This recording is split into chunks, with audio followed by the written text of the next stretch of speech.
In the heart of every ancient tale, there's a whisper of something powerful, stories that shape beliefs, bind generations, and stir the very essence of our being.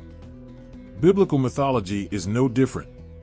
It's more than just old tales, it's a vivid tapestry woven with the threads of human experience, divine encounters, and timeless truths. When we talk about mythology within the Bible, we're referring to the rich collection of stories and beliefs that have shaped not just a religion, but entire civilizations. These stories, like the creation of the world, the flood, or the lives of the prophets, are more than mere narratives. They are the soul of a people's understanding of their place in the universe, their relationship with the divine, and their moral compass. Imagine a world where everything begins in a garden of paradise, a place where the first humans walked hand in hand with God. The creation stories set the stage for the drama of existence, capturing the awe of the cosmos and the tenderness of divine creation. Here, in these ancient texts, we find a portrayal of the world that resonates with both simplicity and profound depth. It's a world where every tree, every river, and every star has meaning, where everything is crafted with care and purpose. These stories are not just ancient echoes, they are living voices that continue to speak to us today. They tell of profound truths wrapped in simple, yet powerful imagery. Take the story of the flood, for example. The image of a vast deluge covering the earth, with a lone ark bearing hope, is not merely a story of destruction. It is a message of renewal, of starting over even when everything seems lost. The rainbow that follows the storm symbolizes a promise, a divine assurance that even after the greatest trials, there is hope and a new beginning. The Bible's mythology offers more than just moral lessons, it provides a window into the human experience. The struggles of the Israelites, the bravery of figures like David, and the wisdom of Solomon reflect universal themes of courage, wisdom, and faith. These stories help us understand the complexities of human nature and the divine intervention that guides and shapes it. Culturally, these narratives have resonated across continents and ages. They have inspired countless works of art, literature, and music, embedding themselves in the very fabric of human culture. The images of the burning bush, the parting of the Red Sea, or the walls of Jericho tumbling down have become powerful symbols in our collective imagination. They are more than just relics of a bygone era, they are vibrant and relevant, continually inspiring and challenging us. In a world that often feels fragmented and uncertain, the stories of biblical mythology offer a sense of continuity and connection. They remind us of our shared heritage and the common threads that link us to the past. The rituals, the festivals, and even the everyday practices rooted in these ancient stories provide a sense of belonging and identity. These ancient myths are not static, they live and breathe through the traditions and teachings of today. They continue to be a source of comfort, guidance, and inspiration for millions around the world. Through them, we can connect with a sense of the sacred and the profound, finding meaning and purpose in the shared stories of our ancestors. In every corner of the world, these stories have been passed down from generation to generation, evolving yet remaining steadfast. They hold a mirror to our lives, reflecting our struggles, our hopes, and our dreams. They speak to the human condition in ways that are both deeply personal and universally applicable.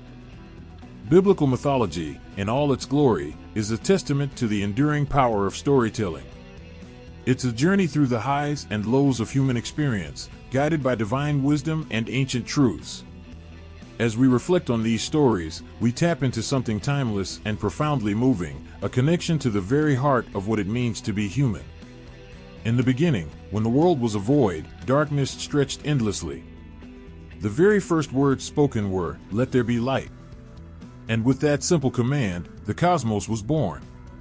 Light pierced through the endless dark, and the first morning was bathed in the brilliance of a new creation. The narrative of creation in the Bible is nothing short of majestic. It begins with a grand vision of the universe, where the heavens and the earth were shaped by divine will. Each day brought a new miracle, light and darkness were separated, skies were stretched above, dry land emerged from the waters, and life began to teem in every corner of the world. On the third day, as the land appeared, it was covered in a lush, green blanket of vegetation. Trees, flowers, and grasses were not mere plants, they were the promise of life and beauty that would grace the earth. The earth was rich with potential, ready to support the wonders yet to come. The fourth day ushered in the sun, moon, and stars. These were not just celestial bodies, they were symbols of time and rhythm, guiding the seasons and marking the days. They danced across the heavens, each one placed with purpose and precision, to light the world and bring order to the chaos. As creation continued, the fifth and sixth days brought creatures of the sea and sky, followed by the animals of the land.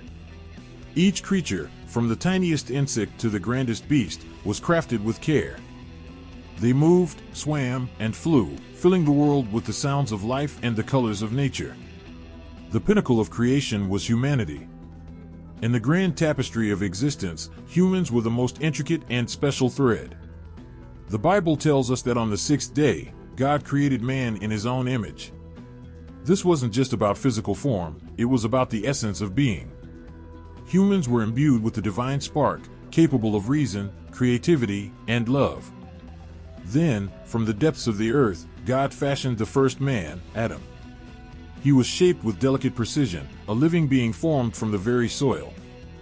Adam awoke to a world brimming with beauty, a paradise called Eden. It was a garden of boundless splendor, where every need was met, and every joy was provided. The air was fragrant with blooming flowers, and the rivers flowed with crystal-clear water. Yet, despite this perfect environment, there was something missing. Adam, though surrounded by beauty and harmony, was alone. From this realization came one of the most profound and tender acts of creation, the making of woman. God caused Adam to fall into a deep sleep and from his side, created Eve. Eve was more than just a companion, she was an equal partner, sharing in the joys and responsibilities of life in Eden. When Adam first saw Eve, his heart must have leaped with joy. Here was someone who was not just like him, but was an integral part of him. They were bound together, not just by their physical forms, but by their spirits.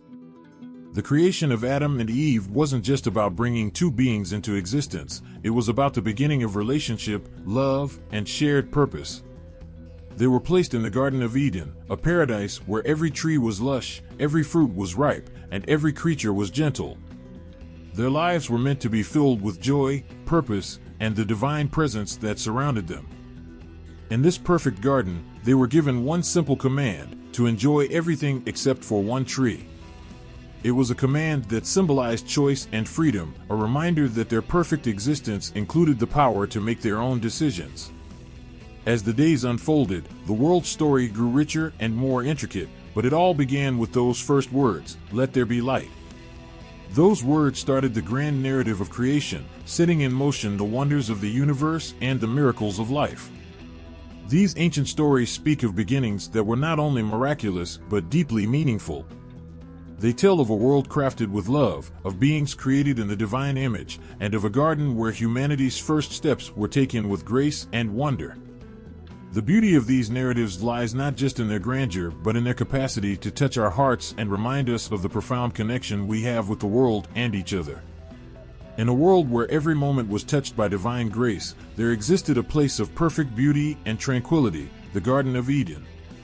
It was a paradise where the air was filled with the scent of blooming flowers, and every tree bore fruit of the sweetest taste.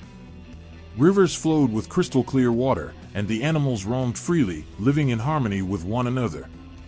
In this garden, Adam and Eve lived a life of unparalleled peace and contentment.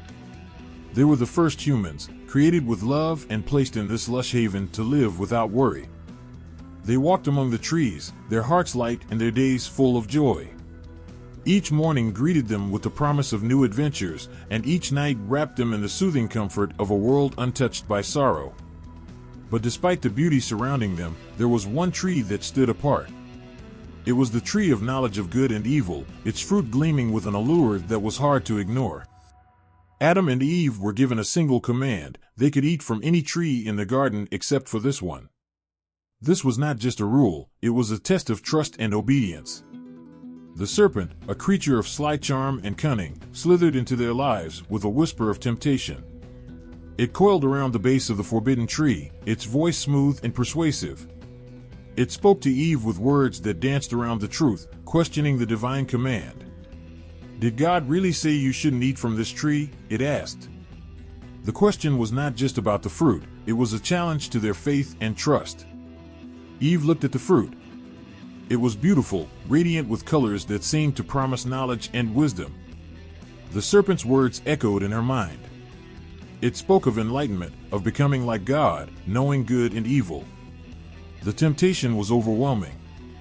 The fruit, which had seemed so distant and forbidden, now seemed to hold the key to something greater, something profound. With a trembling hand, Eve reached out and took a bite of the fruit.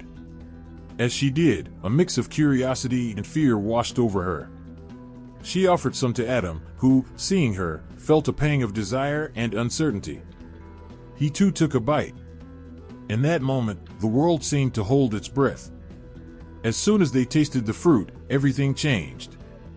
The once clear waters now seemed murky, and the vibrant colors of the garden began to dim.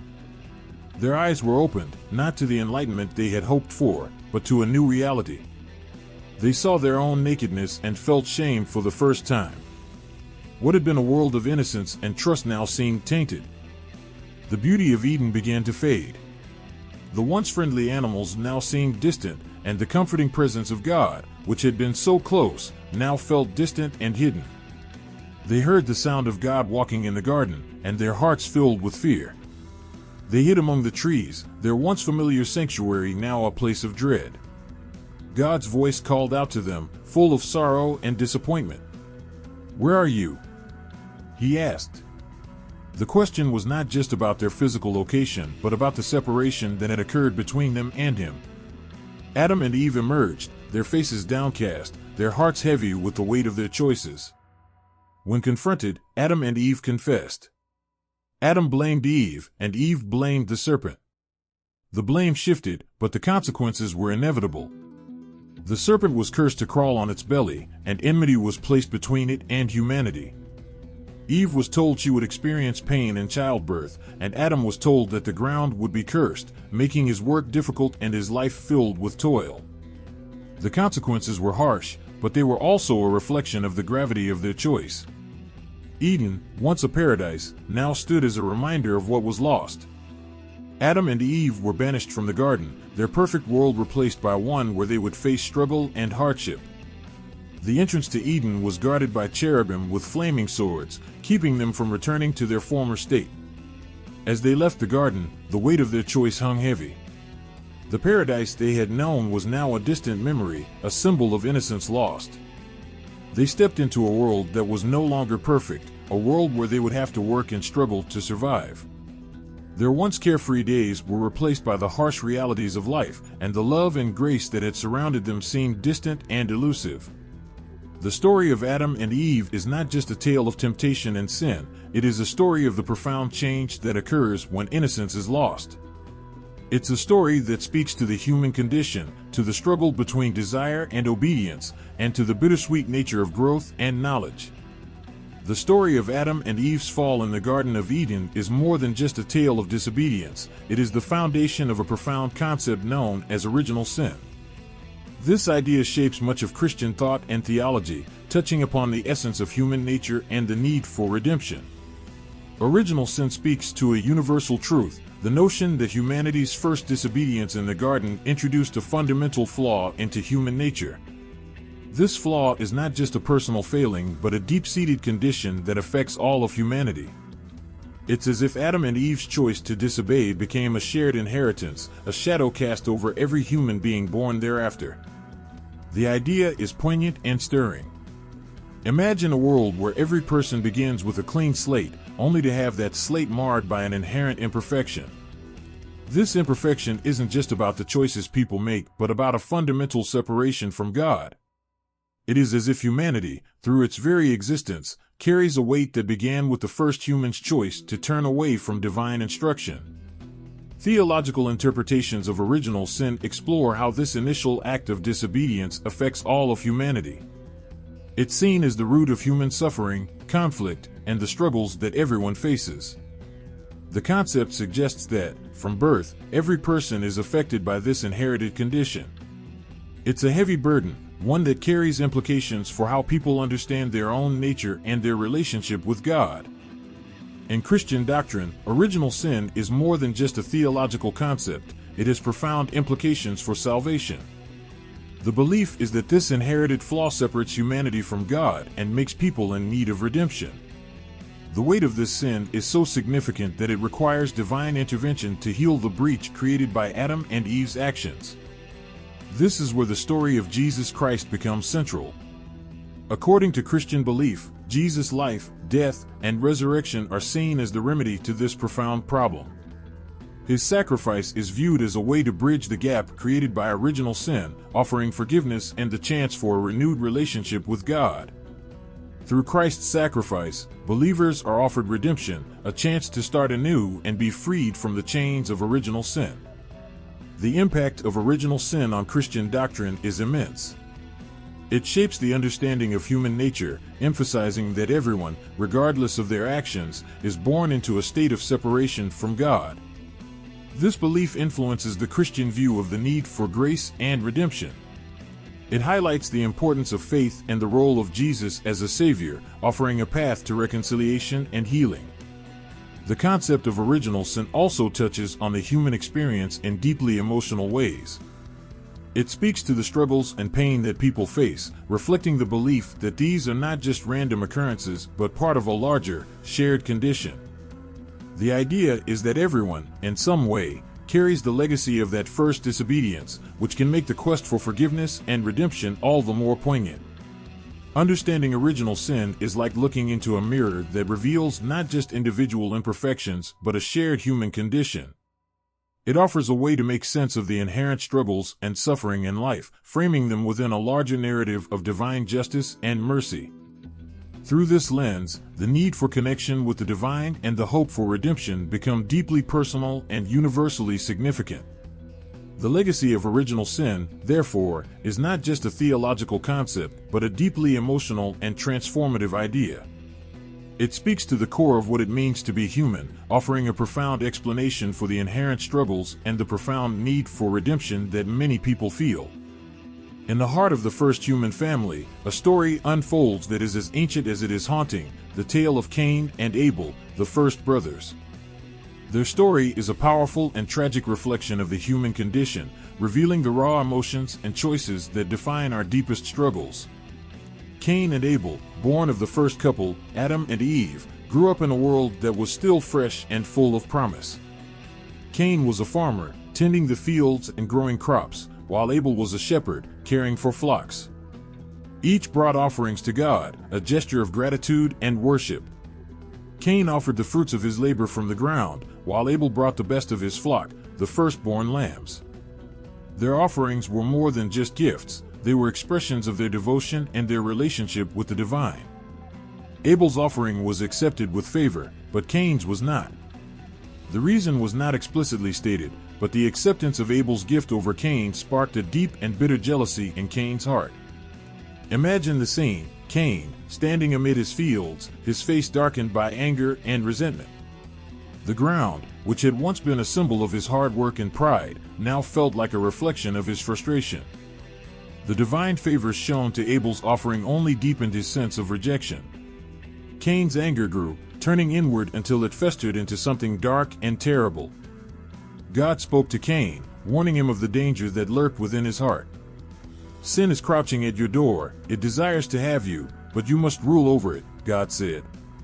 The warning was clear, but Cain's heart was already consumed by jealousy and rage.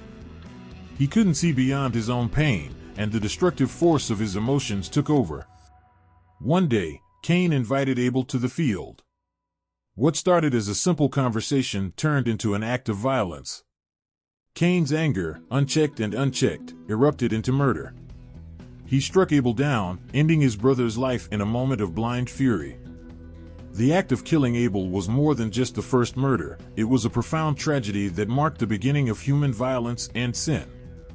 It was a heart-wrenching moment where the bond of brotherhood was shattered by the destructive power of unchecked anger and jealousy. After the murder, the earth itself seemed to mourn.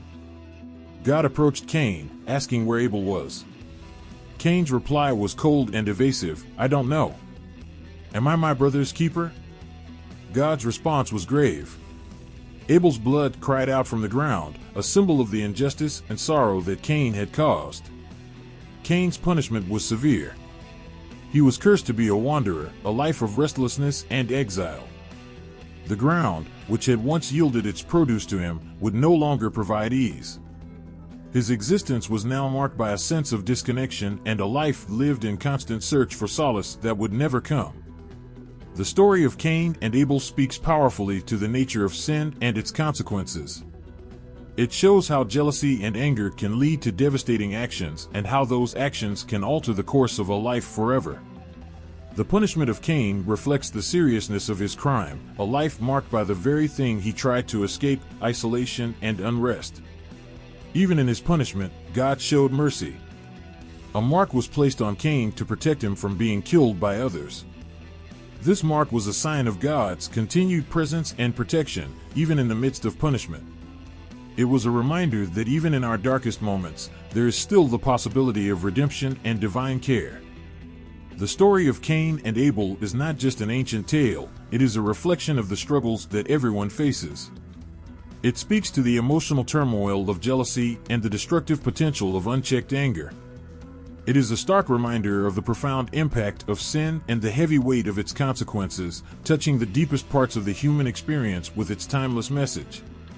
In a world teetering on the brink of destruction, one man's faith stood as a beacon amidst the chaos.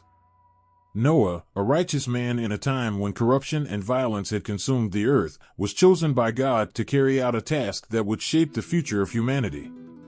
The story begins with a profound sense of impending doom. God saw that the world had become filled with wickedness and every thought of humanity was bent on evil. The once beautiful earth, which had been a place of harmony, was now corrupted beyond repair. In response to this darkness, God decided to cleanse the world with a great flood.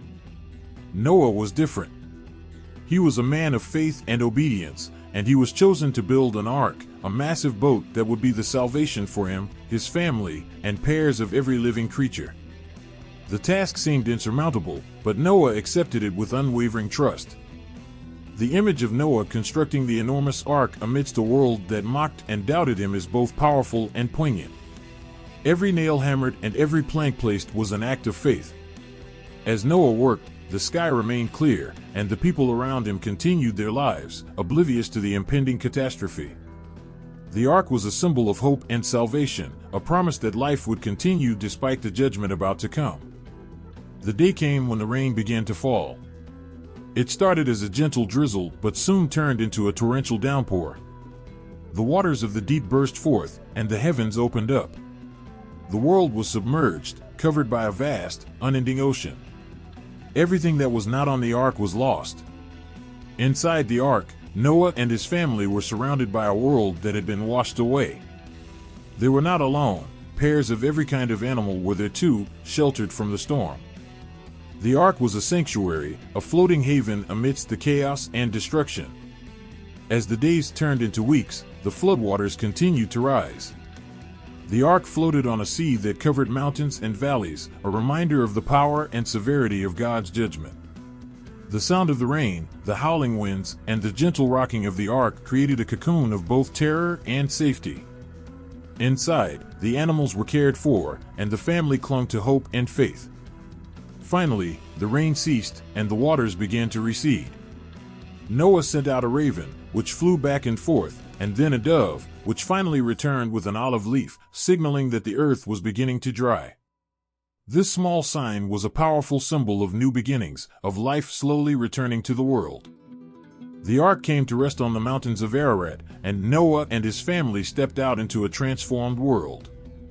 The earth was still wet and barren, but it was a place where new life could begin. Noah built an altar and offered sacrifices to God, a gesture of gratitude and recognition of the divine mercy that had preserved life. The rainbow that appeared in the sky was a divine promise, a covenant from God that the earth would never again be destroyed by flood. It was a vibrant and hopeful symbol of God's commitment to the world, a sign of peace and renewal. The flood narrative is not just a story of destruction and salvation, it is a profound symbol of redemption and new beginnings. It speaks to the idea that even in the face of overwhelming judgment, there is a chance for renewal and a promise of a fresh start. It reflects the enduring hope that, despite the darkest moments, there is always a path forward, a way to rebuild and start anew. In the early days of humanity, when the world was still young and the people spoke a single language, there was a grand vision that took shape on the plain of Shinar. The people, united in their ambition, decided to build a city with a tower that reached the heavens. Their goal was not just to create a structure, but to make a name for themselves and prevent being scattered across the earth. The construction of the Tower of Babel began with great enthusiasm. Brick by brick, the tower rose, defying the sky and reaching towards the divine. The people worked together with a singular purpose, their voices blending in harmony as they toiled. Their unity and determination were palpable, a testament to their shared vision and collective effort. But their ambition was not just about reaching the sky. It was about reaching beyond their place in the world, challenging the boundaries set by God. In their pride, they sought to make themselves equal to the divine, to build a monument that would secure their place in history and defy the natural order. As the tower climbed ever higher, a shift occurred. God observed their efforts and saw that their unified purpose was leading them to a dangerous path. It was not the construction itself that was the problem, but the pride and arrogance that drove it. In response, God decided to intervene. The moment God chose to act, something miraculous and disorienting happened. The once unified language of the people was suddenly broken into a multitude of languages. The workers, who had once spoken in a common tongue, now found themselves unable to understand one another. The clarity of communication was replaced by confusion, and the once cohesive workforce was left in disarray. The tower, which had been a symbol of human achievement, now stood as a testament to human fallibility. The project faltered as people scattered, unable to collaborate and complete the ambitious structure. The name Babel, which means confusion, became a fitting reminder of the division that had occurred. This story of the Tower of Babel is more than a tale of a failed construction project. It symbolizes the limitations of human pride and the consequences of trying to surpass divine intentions. The sudden emergence of diverse languages and cultures from a single, unified source reflects the complexity and richness that come from human diversity.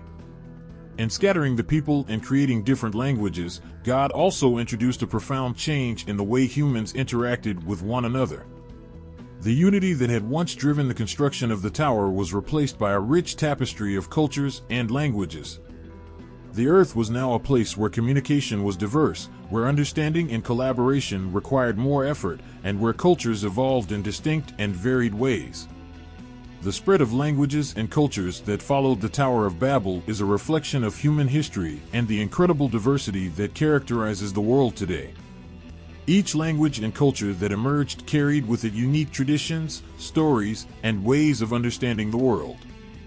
The divisions that resulted from the Babel incident led to a rich mosaic of human experience, each piece contributing to the complex and beautiful tapestry of civilization. The story is also a poignant reminder of the limits of human ambition and the importance of humility. It highlights the ways in which human endeavors can be both magnificent and flawed, and how divine intervention can redirect even the grandest of plans. The Babel narrative speaks to the idea that, despite our greatest efforts, there are boundaries that should not be crossed and lessons that must be learned. The Tower of Babel stands as a powerful symbol of both human aspiration and divine wisdom. It illustrates the delicate balance between ambition and humility, and the profound effects of divine intervention on the course of human history. The story is a reminder of the richness that comes from diversity and the enduring lessons of unity and pride. In the quiet moments of a starlit night, as Abraham sat beneath the vast expanse of the sky, he was called by a voice that promised not just a future but a destiny.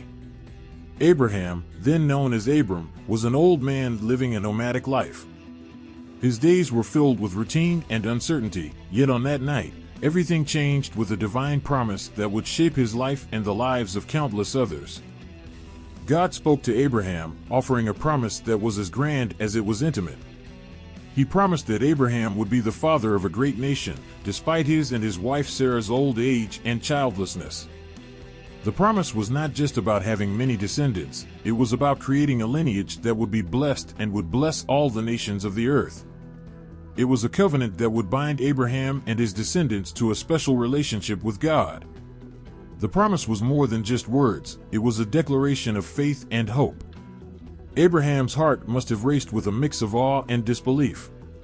How could an old man, who had lived so many years without a child, suddenly be the father of a great nation? Yet, Abraham believed. His faith in the promise became a beacon of hope, lighting the way for future generations. This covenant was marked by a sign, a ritual that would be remembered for generations. God instructed Abraham to circumcise himself and all the males in his household.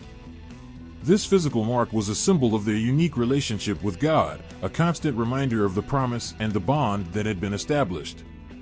The significance of the Abrahamic covenant extends beyond its immediate context. In Jewish tradition, Abraham is seen as the patriarch of the Jewish people. The covenant is viewed as the foundation of their faith, a promise that defines their identity and relationship with God.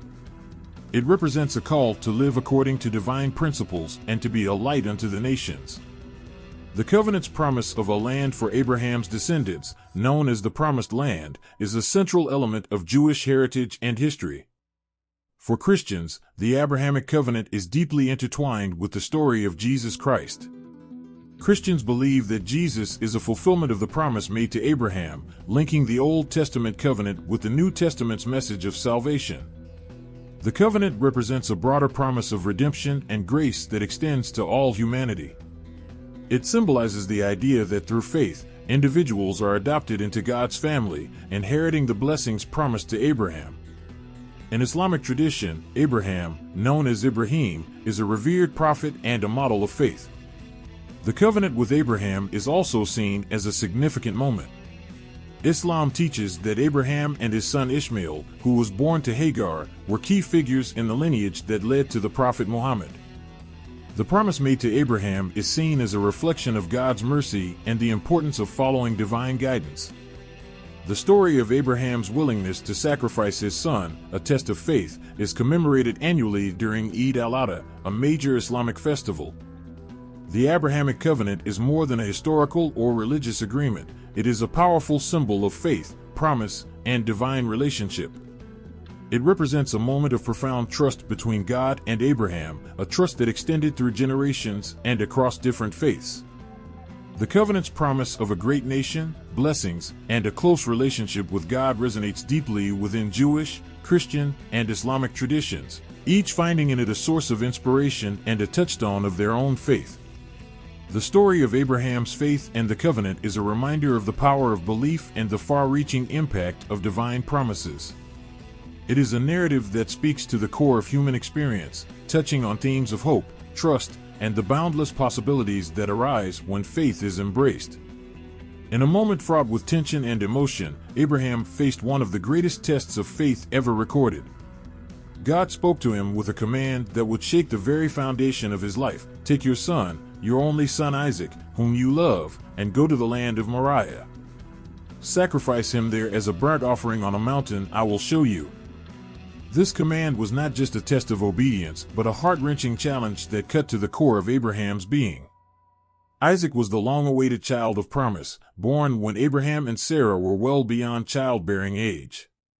He was the living embodiment of God's promise that Abraham would be the father of a great nation. To sacrifice Isaac meant to give up everything Abraham had hoped for, everything he had believed in. Abraham's heart must have been torn apart. Yet, he rose early the next morning, displaying a resolve that was as heartbreaking as it was awe-inspiring. He prepared for the journey, taking Isaac and 2 servants with him, along with the necessary items for the sacrifice. They traveled for 3 days, a journey that must have felt like an eternity, each step laden with dread and sorrow.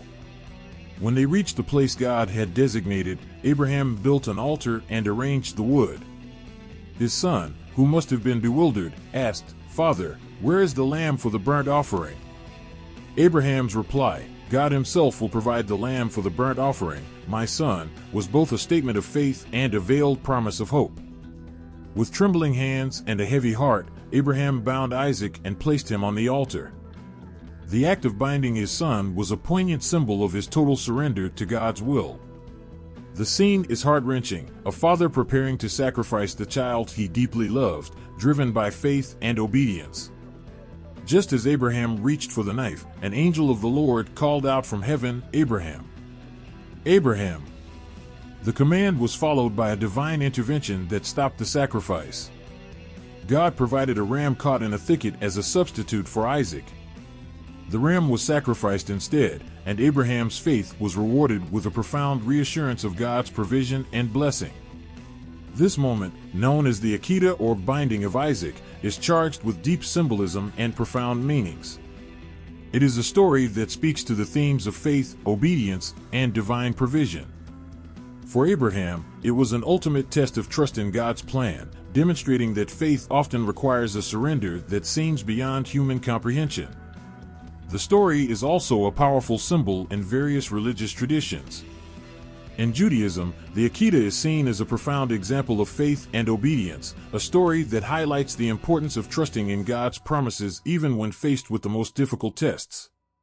It is read on Rosh Hashanah, reflecting the idea of God's mercy and the notion that God provides, even in the direst circumstances.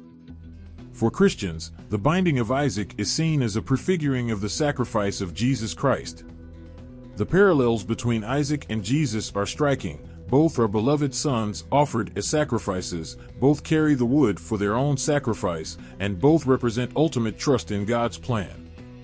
The story underscores themes of redemption and divine provision, pointing to the greater sacrifice of Jesus. In Islamic tradition, the story is also significant, though with some variations. In Islam, it is believed that Abraham was commanded to sacrifice his son Ishmael, not Isaac. The story emphasizes Abraham's faith and submission to God's will, and it is commemorated during Eid al-Adha, a festival celebrating sacrifice and devotion. The sacrifice of Isaac, with its intense emotional weight and spiritual significance, remains a powerful narrative of faith and obedience. It captures the heart of human struggle and divine intervention, illustrating that even in the darkest moments, there is a path of hope and redemption. It is a story that resonates deeply, reflecting the profound and often challenging nature of trust in the divine. In a family divided by rivalry and longing, two brothers were born into a world where birthright and blessings carried profound weight. Jacob and Esau, twin sons of Isaac and Rebekah, embodied contrasting paths from the very beginning. Esau, the firstborn, was rugged and red-haired, known for his hunting prowess. Jacob, grasping his brother's heel as they emerged from the womb, was quieter and more contemplative. Their lives would be shaped by more than just sibling rivalry. Esau, despite being the elder, seemed less concerned with the responsibilities and privileges of his birthright. Jacob, on the other hand, valued it deeply. The birthright was a sacred inheritance, carrying both material and spiritual blessings, and it was a cornerstone of their family's legacy. One fateful day, the story of the birthright took a dramatic turn. Esau returned from a hunt, famished and weak. He stumbled upon Jacob, who was cooking a stew. The sight of that simple meal was too tempting for Esau. Driven by hunger and exhaustion, he demanded some of the stew. Jacob seized the moment and made a cunning offer. He would give Esau the stew in exchange for his birthright. Esau, driven by immediate need, agreed without much thought. In that moment, he traded away his future and his father's blessing for a bowl of stew. The deal was sealed with a meal, a reminder of how fleeting and fragile human desires can be. The birthright, once held with such reverence, was given away in a moment of weakness. The story didn't end there. The blessing, which was a separate, more significant aspect of inheritance, was the next battleground. Isaac, now old and nearly blind, prepared to bless his eldest son Esau, unknowingly setting the stage for another dramatic twist. Rebekah, who favored Jacob, overheard Isaac's plans. Determined to secure the blessing for her favored son, she devised a plan.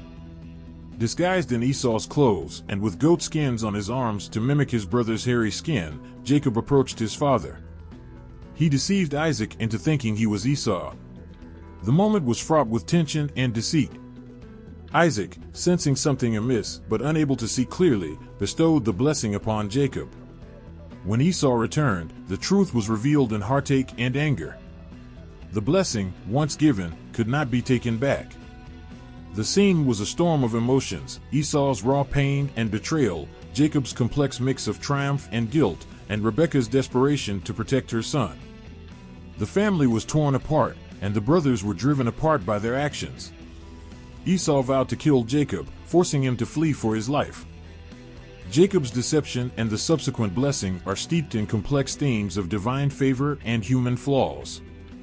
The story raises questions about fairness, destiny, and the nature of divine choice. Jacob, though deceitful, was seen as the recipient of God's favor, a reminder that divine plans often unfold in ways beyond human understanding. In the aftermath of these events, Jacob's life would be marked by a journey of transformation. He would go on to become Israel, the father of the 12 tribes that would form the nation of Israel. The consequences of his actions and the pain they caused were part of a larger, divine plan that would shape the future of an entire people. The tale of Jacob and Esau is a powerful narrative about the intersection of human frailty and divine purpose. It shows how complex relationships and choices can have far-reaching effects. It is a story of deceit, redemption, and the unfolding of a divine plan through the lives of imperfect people. In the ancient land of Canaan, a man named Jacob was blessed with 12 sons, each destined to play a unique role in shaping the history of Israel. These sons, born to Jacob's 2 wives and their maidservants, were more than just siblings. They were the progenitors of the 12 tribes of Israel, a lineage that would deeply impact the course of history. Jacob's sons were born through a series of complex family dynamics. Leah, Jacob's first wife, bore him 6 sons: Reuben, Simeon, Levi, Judah, Issachar, and Zebulun. Rachel, Jacob's beloved second wife, gave birth to Joseph and Benjamin. Bilhah, Rachel's maidservant, had Dan and Naphtali. Zilpah, Leah's maidservant, bore Gad and Asher. Each son carried with him the weight of his lineage and the promise of his father's blessing. Reuben, the firstborn, was a figure of mixed promise. He was a natural leader, but his actions, including a grave mistake involving his father's bed, complicated his standing. Simeon and Levi, known for their fierce loyalty, were also remembered for their impulsive actions, including a violent response to a personal grievance that led to significant consequences for their family. Judah, however, emerged as a central figure. His story is marked by moments of both weakness and strength.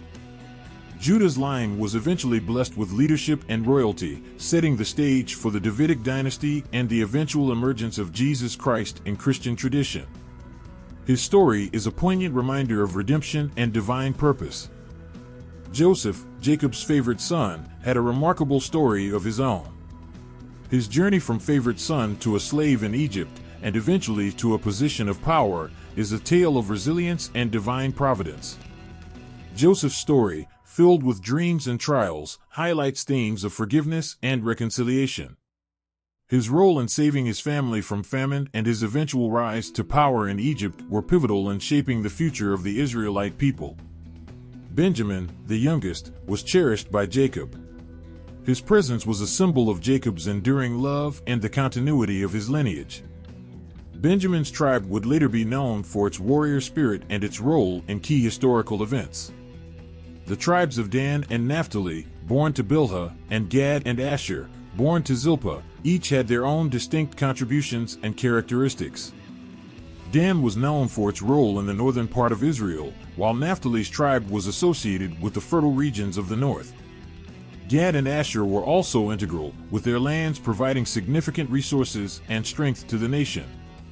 The 12 tribes of Israel were not just family units, they became the foundation of the Israelite nation. Their lives and legacies were interwoven with the destiny of Israel, shaping its history, culture, and identity. Each tribe settled in a distinct region of the Promised Land, contributing to the nation's diverse and complex character. The stories of these tribes are filled with triumphs and struggles, victories and defeats. They represent the complexity of human experience and the ways in which divine plans unfold through the lives of ordinary people. The 12 tribes became symbols of unity and diversity, strength and vulnerability, and the enduring promise of God's covenant with Jacob. Their role in Israelite history was profound. They were instrumental in the conquest of Canaan, the establishment of a nation, and the formation of a collective identity that would endure for centuries. The tribes faced challenges and conflicts, both internal and external, but their collective story is one of resilience and faith. The legacy of Jacob's sons lives on in the rich tapestry of Israelite history and tradition. Their lives and the tribes they founded remain a testament to the power of family, faith, and divine purpose. Their story continues to inspire and touch hearts, reminding us of the enduring strength that comes from unity and the fulfillment of promises made long ago. In the quiet stillness of an ancient land, a young man's life was about to be upended in the most dramatic way. Joseph, the favored son of Jacob, wore a coat of many colors, a gift from his father that marked him as the beloved child. This coat became a symbol of the envy and resentment brewing among his 11 brothers. Joseph's dreams, which spoke of his future rise and his brothers' eventual bowing before him, only fueled their jealousy. One fateful day, driven by bitterness, his brothers seized him and threw him into a deep pit, leaving him to face an uncertain fate. The pain of that betrayal was deep, as Joseph's cries for mercy went unheard. His brothers, having decided to sell him as a slave, watched with cold detachment as traders carried him away to Egypt. In Egypt, Joseph's fortunes took a strange turn. He found himself in the household of Potiphar, an official of Pharaoh. Joseph, despite his harsh circumstances, worked diligently and gained Potiphar's trust, rising to a position of significant responsibility. However, his life took another unexpected turn when Potiphar's wife falsely accused him of misconduct, leading to his imprisonment. The dungeon was a dark and lonely place, but Joseph's spirit remained resilient. Even in the depths of despair, he maintained his faith and integrity. His ability to interpret dreams, a gift from God, became his lifeline. He interpreted the dreams of fellow prisoners, which eventually led him to a pivotal moment when Pharaoh himself needed an interpreter. Joseph's interpretation of Pharaoh's troubling dreams foretold 7 years of plenty followed by 7 years of famine. His insight and wisdom impressed Pharaoh so much that he was appointed as the second most powerful man in Egypt, tasked with preparing for the coming famine. From the pit of despair, Joseph had risen to a position of immense power. The famine that Joseph had predicted struck not only Egypt but also the surrounding lands, including his own homeland. Driven by desperation, Jacob sent his sons to Egypt to buy grain. When they arrived, they were met by Joseph, now a powerful ruler, though they did not recognize him. The encounter was fraught with tension. Joseph's brothers were humbled by their circumstances and did not recognize the man who held their fate in his hands. Joseph, however, recognized them and saw the opportunity to test their hearts and assess their remorse for their past actions. Through a series of dramatic events, including a silver cup hidden in Benjamin's sack, Joseph revealed his identity to his stunned brothers. The moment of revelation was filled with raw emotion. The brothers were terrified, their past actions crashing back into their present reality. Yet, Joseph's response was not one of vengeance but of forgiveness. He reassured them, "It was not you who sent me here, but God," acknowledging the divine hand in the chain of events that had led him to this moment. Joseph's forgiveness was profound. He saw his trials not as punishments but as steps in a divine plan that had brought him to a place where he could save many lives, including those of his own family. He invited his entire family to Egypt, providing for them during the famine and reuniting with his father in a moment of pure, heartfelt joy. The story of Joseph and his brothers is a powerful testament to themes of providence and forgiveness.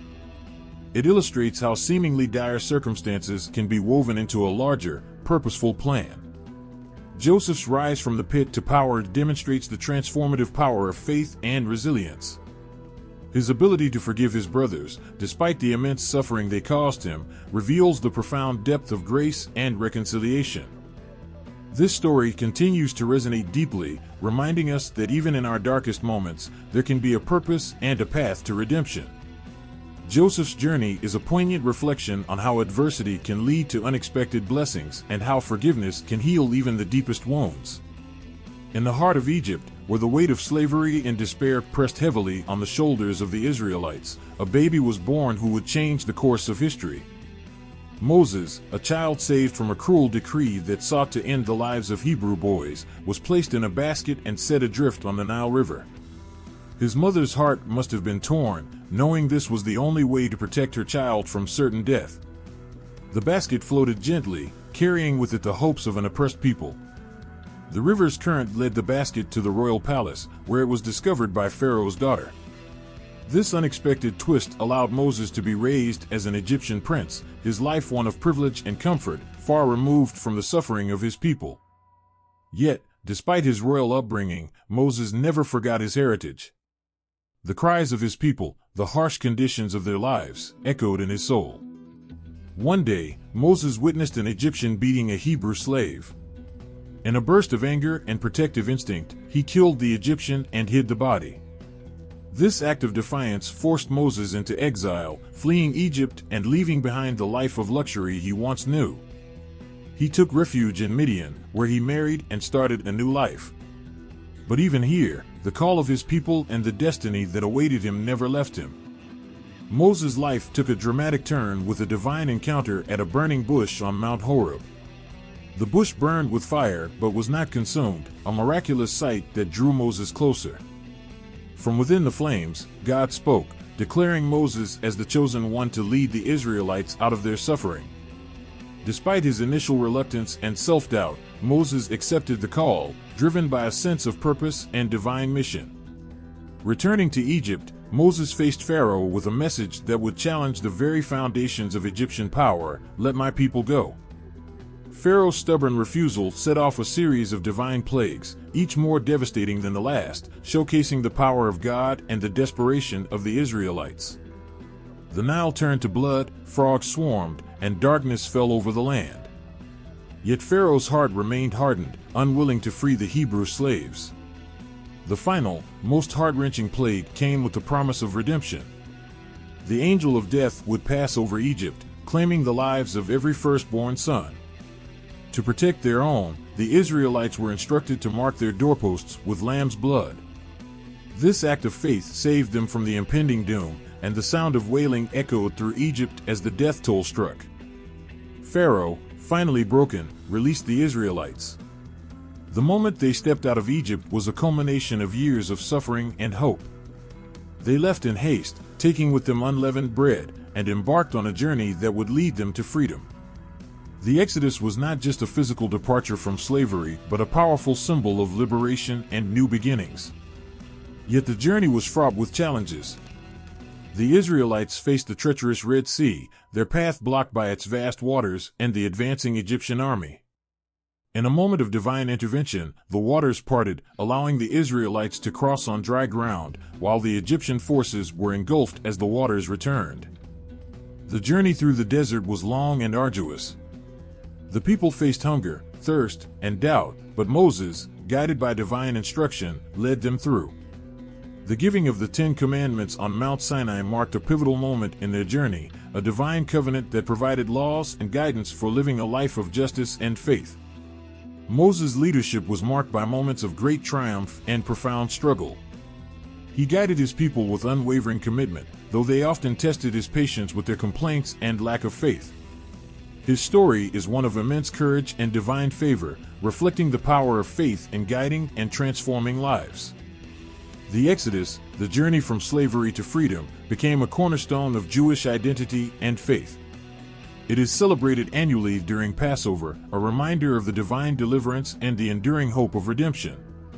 For Christians, the Exodus foreshadows themes of salvation and liberation, connecting to the broader narrative of redemption and divine intervention in human history.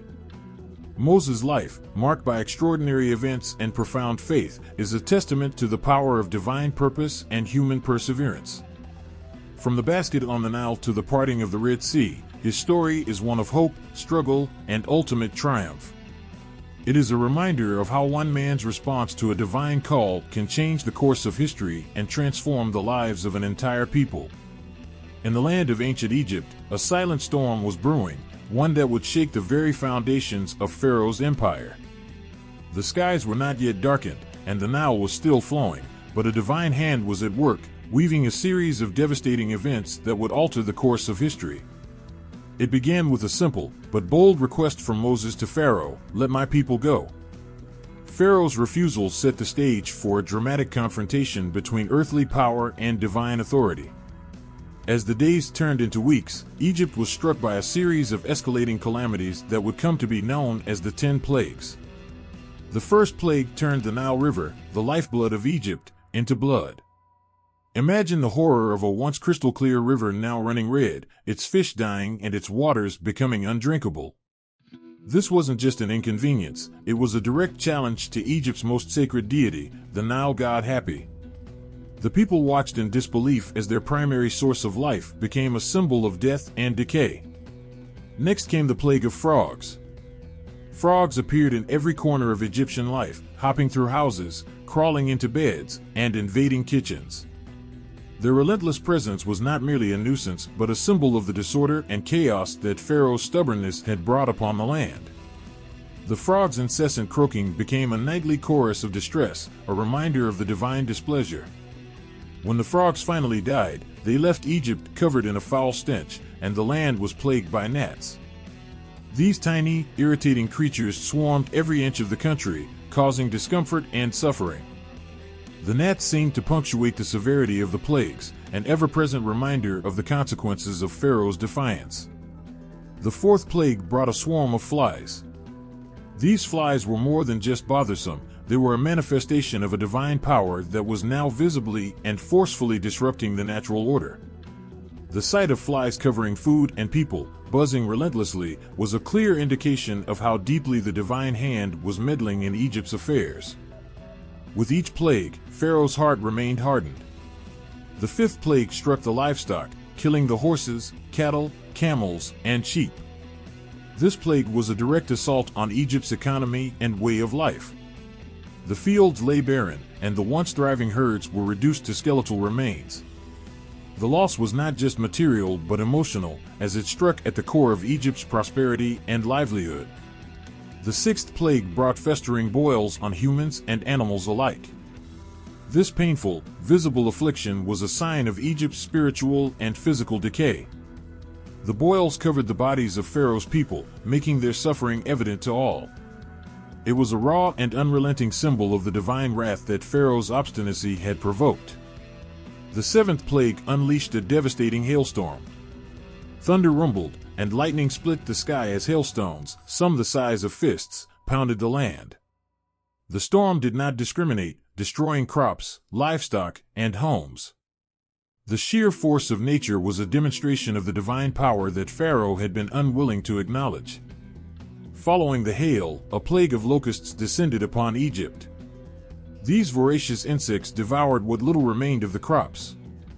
The sight of fields, once lush and green, now reduced to a barren wasteland, was a grim testament to the divine retribution that had befallen Egypt. The locusts' destruction was so complete that it left the land in a state of ruin. The ninth plague plunged Egypt into a darkness so profound it could be felt. For 3 days, the sun was blotted out, and an oppressive darkness covered the land. This wasn't a natural eclipse, but a supernatural darkness that symbolized the spiritual blindness of Pharaoh and his people. The absence of light was a stark contrast to the promise of freedom and hope that Moses represented. Finally, the 10th and most grievous plague arrived, the death of the firstborn. Every firstborn son in Egypt, from the palace to the poorest home, was struck down. The wails of grief filled the air, a sorrow so profound it resonated through every household. The finality of this plague broke Pharaoh's resolve. The loss was personal, and it brought home the full extent of the divine justice that had been visited upon Egypt. The plagues were not just a sequence of disasters, they were a profound and dramatic demonstration of divine power and justice. Each plague was a step in a larger plan to liberate the Israelites from oppression. They were also a stark reminder of the consequences of defying the will of God. As Pharaoh finally relented and let the Israelites go, the memory of the plagues became a powerful symbol of redemption and divine intervention.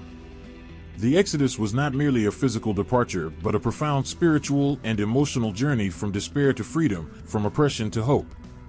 The plagues had forged a path through suffering, leading to a promise of a new beginning for the Israelites. Amidst the stark, rugged beauty of Mount Sinai, a moment of profound significance was unfolding. The air was heavy with anticipation, charged with the promise of something divine. The Israelites, having escaped the crushing weight of slavery and endured the harsh desert, now stood at the foot of a mountain that would become a symbol of their new beginning. For days, the mountain had been shrouded in a thick cloud of smoke, and the roar of thunder echoed through the desert. Lightning flashed across the sky, casting a dramatic light over the scene. The people watched in awe and fear, knowing that something extraordinary was about to happen. They had witnessed miracles and plagues, but this was different. This was a direct encounter with the divine. At the summit of the mountain, Moses ascended alone. The weight of his responsibility was immense, yet he carried it with a sense of reverence and urgency. He climbed through the storm, his heart pounding with a mixture of awe and dread, as he drew closer to the presence of God. As he reached the top, he was enveloped by a cloud, a sign of God's divine presence. Then came the voice, booming and majestic, cutting through the storm. It spoke with authority and clarity, delivering words that would become the foundation of a new way of life.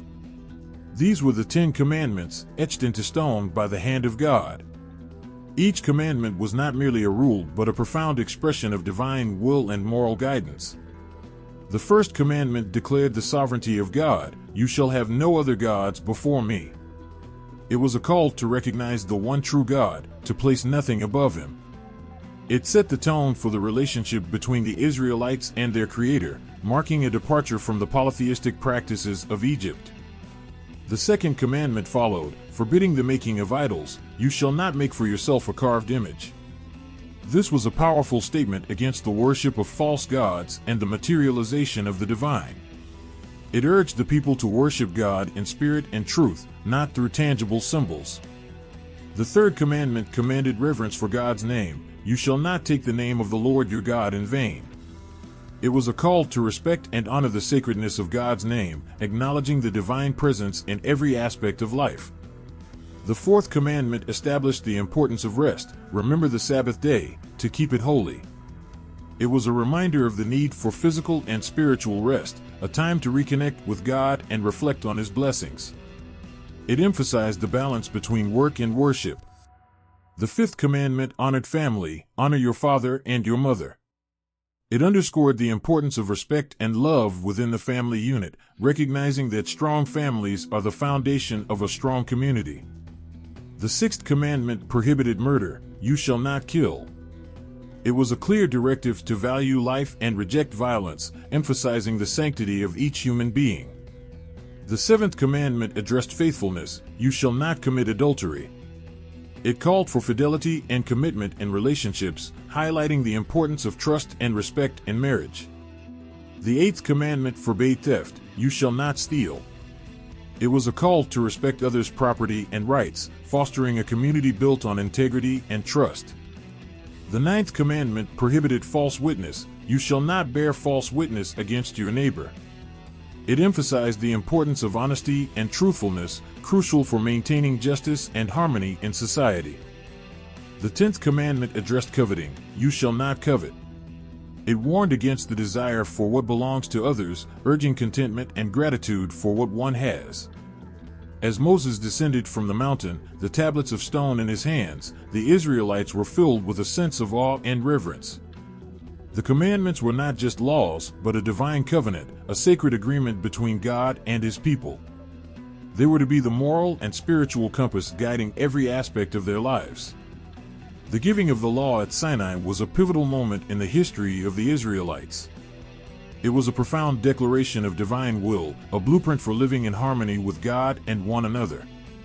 The commandments were more than rules. They were a testament to the relationship between the divine and the human, a promise of guidance and protection.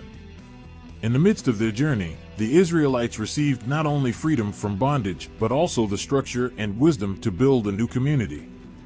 The law provided a framework for justice, morality, and worship, shaping their identity as a people chosen by God.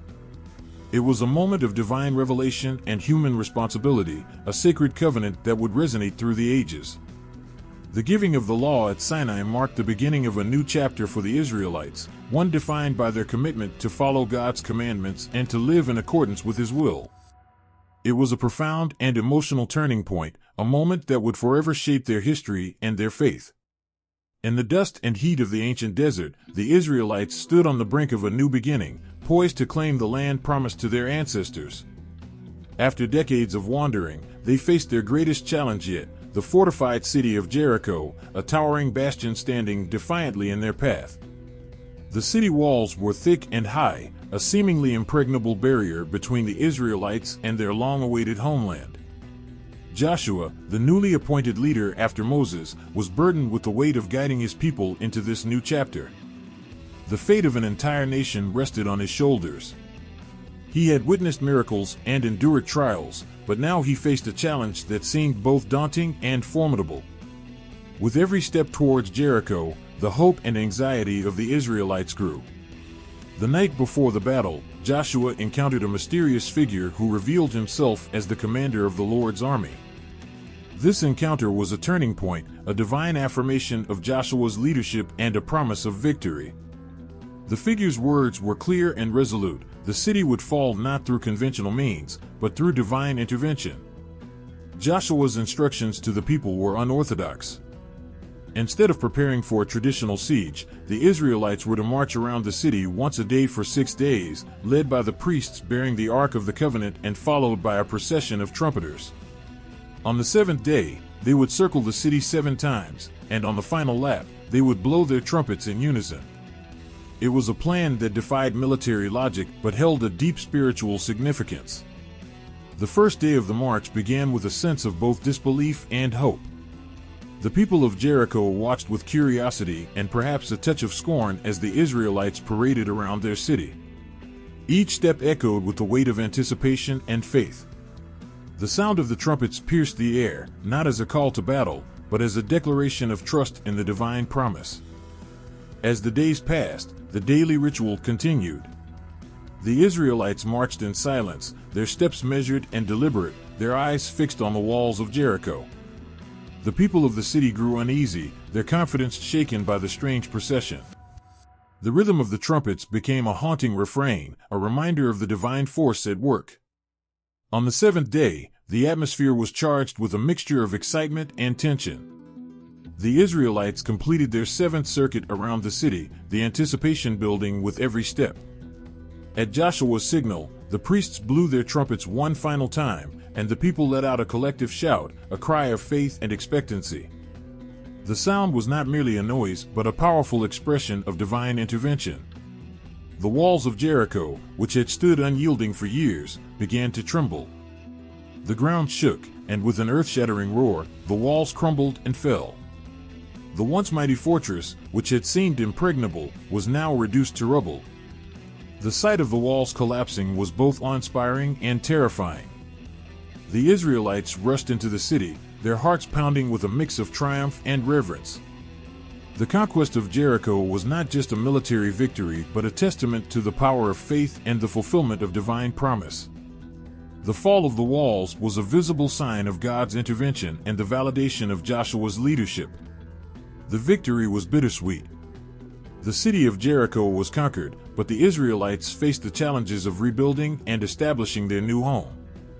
The fall of Jericho was a moment of profound triumph, but it also marked the beginning of a new era filled with the responsibilities and struggles of settling into the promised land. In the aftermath, the story of Joshua and the fall of Jericho became a powerful testament to the strength of faith and the extraordinary ways in which divine intervention can shape history. The crumbling walls of Jericho were a symbol of the barriers that faith can overcome, a reminder of the power of belief and the fulfillment of promises made across generations. In the turbulent times after the conquest of Canaan, the Israelites found themselves in a cycle of faithfulness and failure, a period marked by both remarkable leaders and profound struggles. This was an era of shifting fortunes and divine intervention, where the people oscillated between devotion and despair, finding themselves repeatedly saved and then falling back into their old ways. One of the most striking figures of this period was Deborah, a prophetess and judge. She stood as a beacon of courage and wisdom in a time when the Israelites were beleaguered by oppression. Deborah's story is one of inspiration and resilience. She rose to leadership in a time when women were not typically seen as leaders. Her faith in God and her unwavering sense of justice led her to call upon Barak, a military leader, to rally the Israelites against their Canaanite oppressors.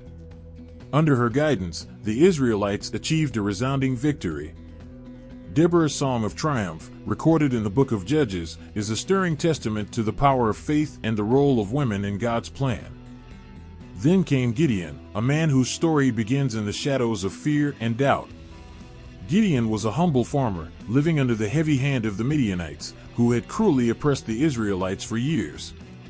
When God called him to lead Israel to freedom, Gideon was hesitant, questioning his own ability and worthiness. Despite his doubts, he followed God's commands with an extraordinary faith that would lead him to an incredible victory. God instructed Gideon to reduce his army from thousands to just a few hundred men, demonstrating that the victory would come not through military might but through divine power. Gideon's defeat of the Midianites with a mere handful of soldiers and the strategic use of trumpets and torches was a dramatic illustration of how God can transform weakness into strength. In stark contrast, the story of Samson is one of immense strength and personal tragedy. Samson was born with a divine purpose, destined to be a Nazirite with incredible physical strength. His life was marked by feats of bravery and moments of profound personal failings.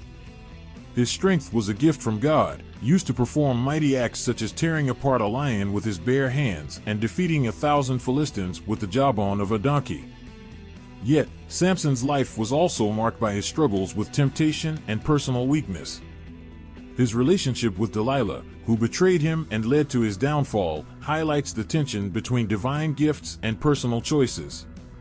His final act, pulling down the pillars of the Philistine temple, was both an act of vengeance and a final testament to his strength. These stories are woven into a larger pattern of the Israelite spiritual journey during the period of the Judges.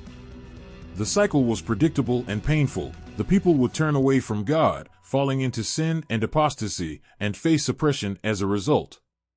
In their suffering, they would cry out to God, who would then raise up a deliverer, a judge, to rescue them.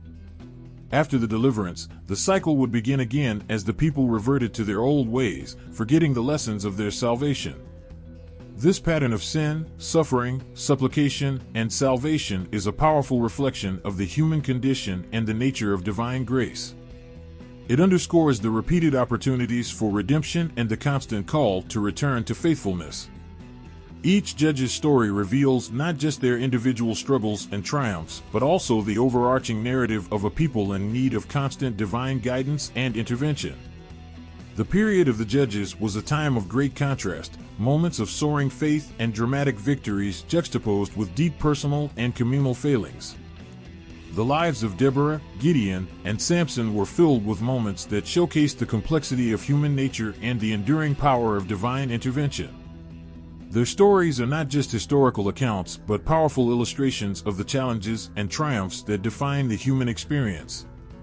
In the ancient land of Israel, where the voices of prophets and judges had guided the people, a new chapter began, a chapter that would see the rise of a monarchy, altering the course of history forever.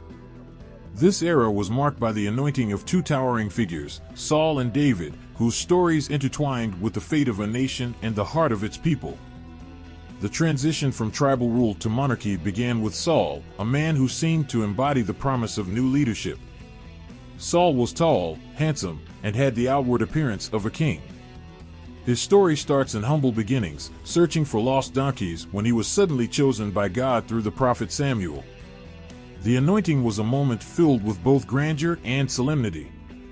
As Samuel poured oil over Saul's head, it was not just a physical act, but a profound moment of divine appointment. The oil dripped onto Saul's shoulders, a symbol of the Spirit of the Lord coming upon him, signifying that he was set apart to lead.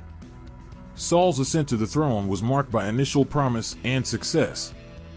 He led the Israelites against their enemies and was celebrated for his military achievements. Yet, the weight of kingship soon took its toll. The pressure of leading a nation, the temptations of power, and the responsibility of maintaining divine favor began to erode Saul's stability. His story is a poignant reminder of how the burdens of leadership can overwhelm even the most well-intentioned individuals. Saul's heart, once filled with zeal and hope, became troubled, and his actions increasingly deviated from the path laid out by God. The turning point came with Saul's disobedience, a critical moment when he failed to carry out God's commands fully. His incomplete obedience was met with divine rejection, and God chose to anoint a new leader. This new leader was David, a young shepherd boy whose life was about to change dramatically. David's anointing by Samuel was a stark contrast to Saul's, quiet, humble, and intimate. While Saul's anointing had been public and grand, David's was a private, almost secret event. The oil that flowed over David's head symbolized not just a change in leadership but a divine promise of a new era for Israel. David's rise was not immediate or easy. He began as a mere shepherd, tending sheep in the fields, while his anointing set him on a path that seemed far from his current reality. His story is one of perseverance and faith against daunting odds. From his victory over Goliath with just a sling and a stone, David captured the hearts of the people and earned the favor of God.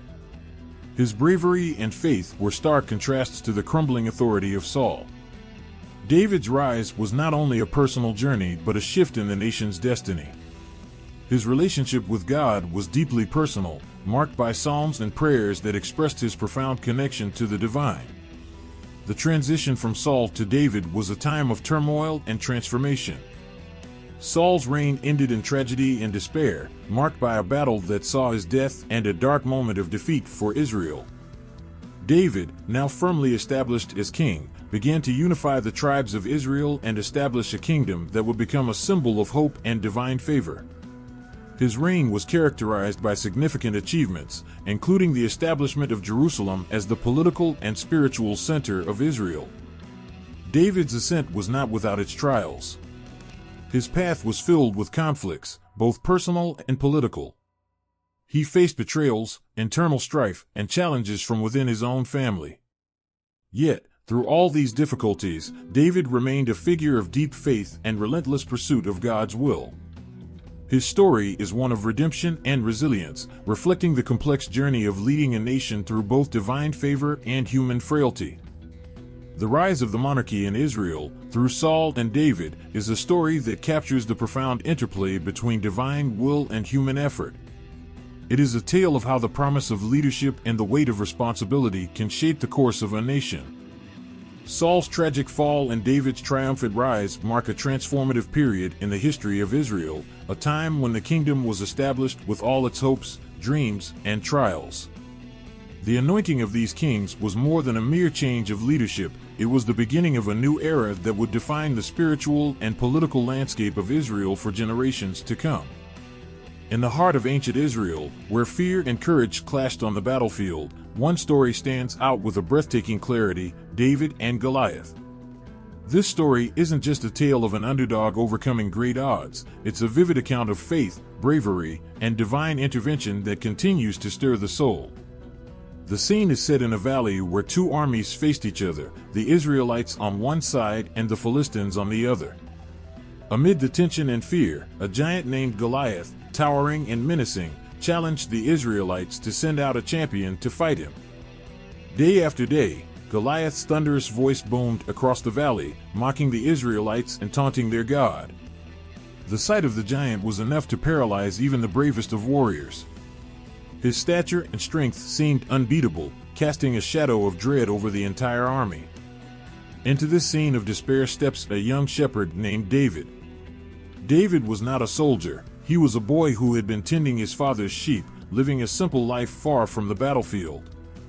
Yet, David's heart was filled with faith and courage. When he heard Goliath's challenge, something stirred within him. Despite his youth and lack of battle experience, David felt a profound calling to defend his people and honor his God. David's determination was met with skepticism. His brothers and even King Saul doubted his ability to confront the giant. But David's faith was unwavering. He spoke of a past where he had defended his flock from predators with nothing but a sling and his trust in God. He believed that the same God who had delivered him from the paws of lions and bears would deliver him from this giant. With nothing more than a sling and 5 smooth stones, David faced Goliath. The contrast between them was stark, a young boy versus a seasoned warrior. As David approached, Goliath sneered and mocked him, but David remained undaunted. He took a single stone, slung it with precision, and struck Goliath in the forehead. The giant fell, defeated, and the victory was David's. The impact of this victory was monumental. It was not just about a single battle won, but about the triumph of faith over fear, of the divine over the seemingly invincible. David's courage inspired a nation, and his victory over Goliath became a symbol of hope and strength for generations. David's early triumphs extended beyond this dramatic battle. His rise to prominence was swift and remarkable. As Saul's reign began to falter, David's leadership qualities and unwavering faith became evident. He was not only a skilled warrior, but also a gifted leader who united the tribes of Israel. His victories in battle, his ability to bring people together, and his deep connection with God cemented his place as a beloved and respected king. David's reign marked a golden age for Israel. He established Jerusalem as the political and spiritual center of the nation, transforming it into a vibrant city. His leadership was characterized by a blend of military prowess, strategic insight, and deep spiritual devotion. David's Psalms, which spoke of his personal struggles and his profound relationship with God, became a cornerstone of spiritual literature. David's legacy was not without its shadows. His reign included personal and political challenges, including family strife and moral failures. Yet, his story is also one of redemption and divine favor. Despite his flaws, David remained a man after God's own heart, and his life reflects the complex journey of a leader who struggled and triumphed in equal measure. The tale of David and Goliath, along with David's subsequent reign, remains one of the most compelling stories in biblical history. It is a narrative that touches the heart, illustrating the power of faith, the potential for greatness in even the most unlikely of people, and the enduring legacy of a king who rose from humble beginnings to shape the destiny of a nation. In the grand tapestry of David's reign, a dark thread of sin and repentance weaves a story that grips the heart and stirs the soul. This is the story of David and Bathsheba, a tale of desire, betrayal, and profound transformation. King David, once a shepherd boy turned heroic king, had established a kingdom that flourished under his leadership. His triumphs were many, and his faith was a beacon for the people of Israel. Yet, even in this time of glory, a moment of weakness would cast a shadow over his reign. One evening, while walking on the roof of his palace, David saw Bathsheba, a woman of extraordinary beauty, bathing. The sight stirred something deep within him. Driven by his desires, he summoned her to the palace. Bathsheba, a married woman, found herself caught in a web spun by the king's authority. The result of their encounter was a secret affair, and soon, Bathsheba discovered she was pregnant. David's response was swift and desperate. He attempted to cover up his sin by calling Bathsheba's husband, Uriah, back from the battlefield, hoping that he would sleep with his wife and thus obscure the timing of the pregnancy. But Uriah's loyalty and sense of duty prevented him from enjoying the comforts of home while his fellow soldiers were still at war. David's scheme to conceal his sin failed, and his desperation grew. In a shocking and tragic turn, David ordered Uriah to be placed in the front line of battle, where he was killed. The blood of Uriah was now on David's hands. The king's actions were a stark deviation from the justice and mercy he was known for, illustrating the moral complexity of his character. The weight of David's sin hung heavily over him. His act of betrayal and deceit shattered the moral fabric of his reign and had devastating consequences. The prophet Nathan confronted David with a parable that revealed the gravity of his actions. David, initially blind to the full extent of his sin, was struck with deep remorse when he understood the story's true meaning. The realization hit him hard: his actions were not just against Bathsheba and Uriah, but against God himself. David's repentance was sincere and heartfelt. He poured out his sorrow in the Psalms, expressing his deep regret and pleading for forgiveness. One of the most poignant of these is Psalm 51, where David confesses his sin and begs for a pure heart and a clean spirit. His repentance was not just a plea for forgiveness, but a recognition of his need for spiritual renewal. The impact of David's sin on his reign was profound. The consequences were swift and harsh. Nathan's prophecy foretold turmoil within David's own house. The story that followed was one of familial discord and tragedy. The child born of David and Bathsheba's union died shortly after birth, a devastating blow to the king's heart. David's family experienced turmoil and strife. His own children were embroiled in conflict, leading to rebellion and tragedy. The peace and stability of his reign were marred by personal and political upheaval. The sin with Bathsheba was a catalyst for many of the challenges David faced in his later years. Yet, amid the shadows of his failures, David's story is also one of redemption. His repentance and the way he faced the consequences of his actions provide powerful lessons about human fallibility and divine forgiveness. Despite his flaws, David's sincere repentance and his continued devotion to God illustrate the possibility of redemption and renewal. The story of David and Bathsheba is a testament to the complexity of the human condition. It is a narrative that captures the highs and lows of leadership, the struggles with personal morality, and the hope for forgiveness and transformation. David's journey through sin and repentance highlights the depth of human vulnerability and the profound capacity for change, even in the face of monumental failings. Amid the ancient sands of Israel, a king arose whose wisdom would become legendary. Solomon, the son of David, ascended to the throne with a reputation for unparalleled sagacity and a reign marked by peace and prosperity. His story is not just one of royal success, but of profound insight and enduring lessons.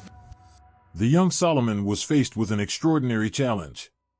When he inherited the throne from his father, David, he was not only stepping into a role of great responsibility, but also into a kingdom that had been marked by triumph and turmoil.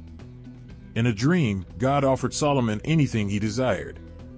Unlike many who might have asked for wealth, power, or long life, Solomon requested wisdom to govern his people effectively. This request pleased God immensely, and Solomon was granted not only unmatched wisdom but also riches and honor beyond measure.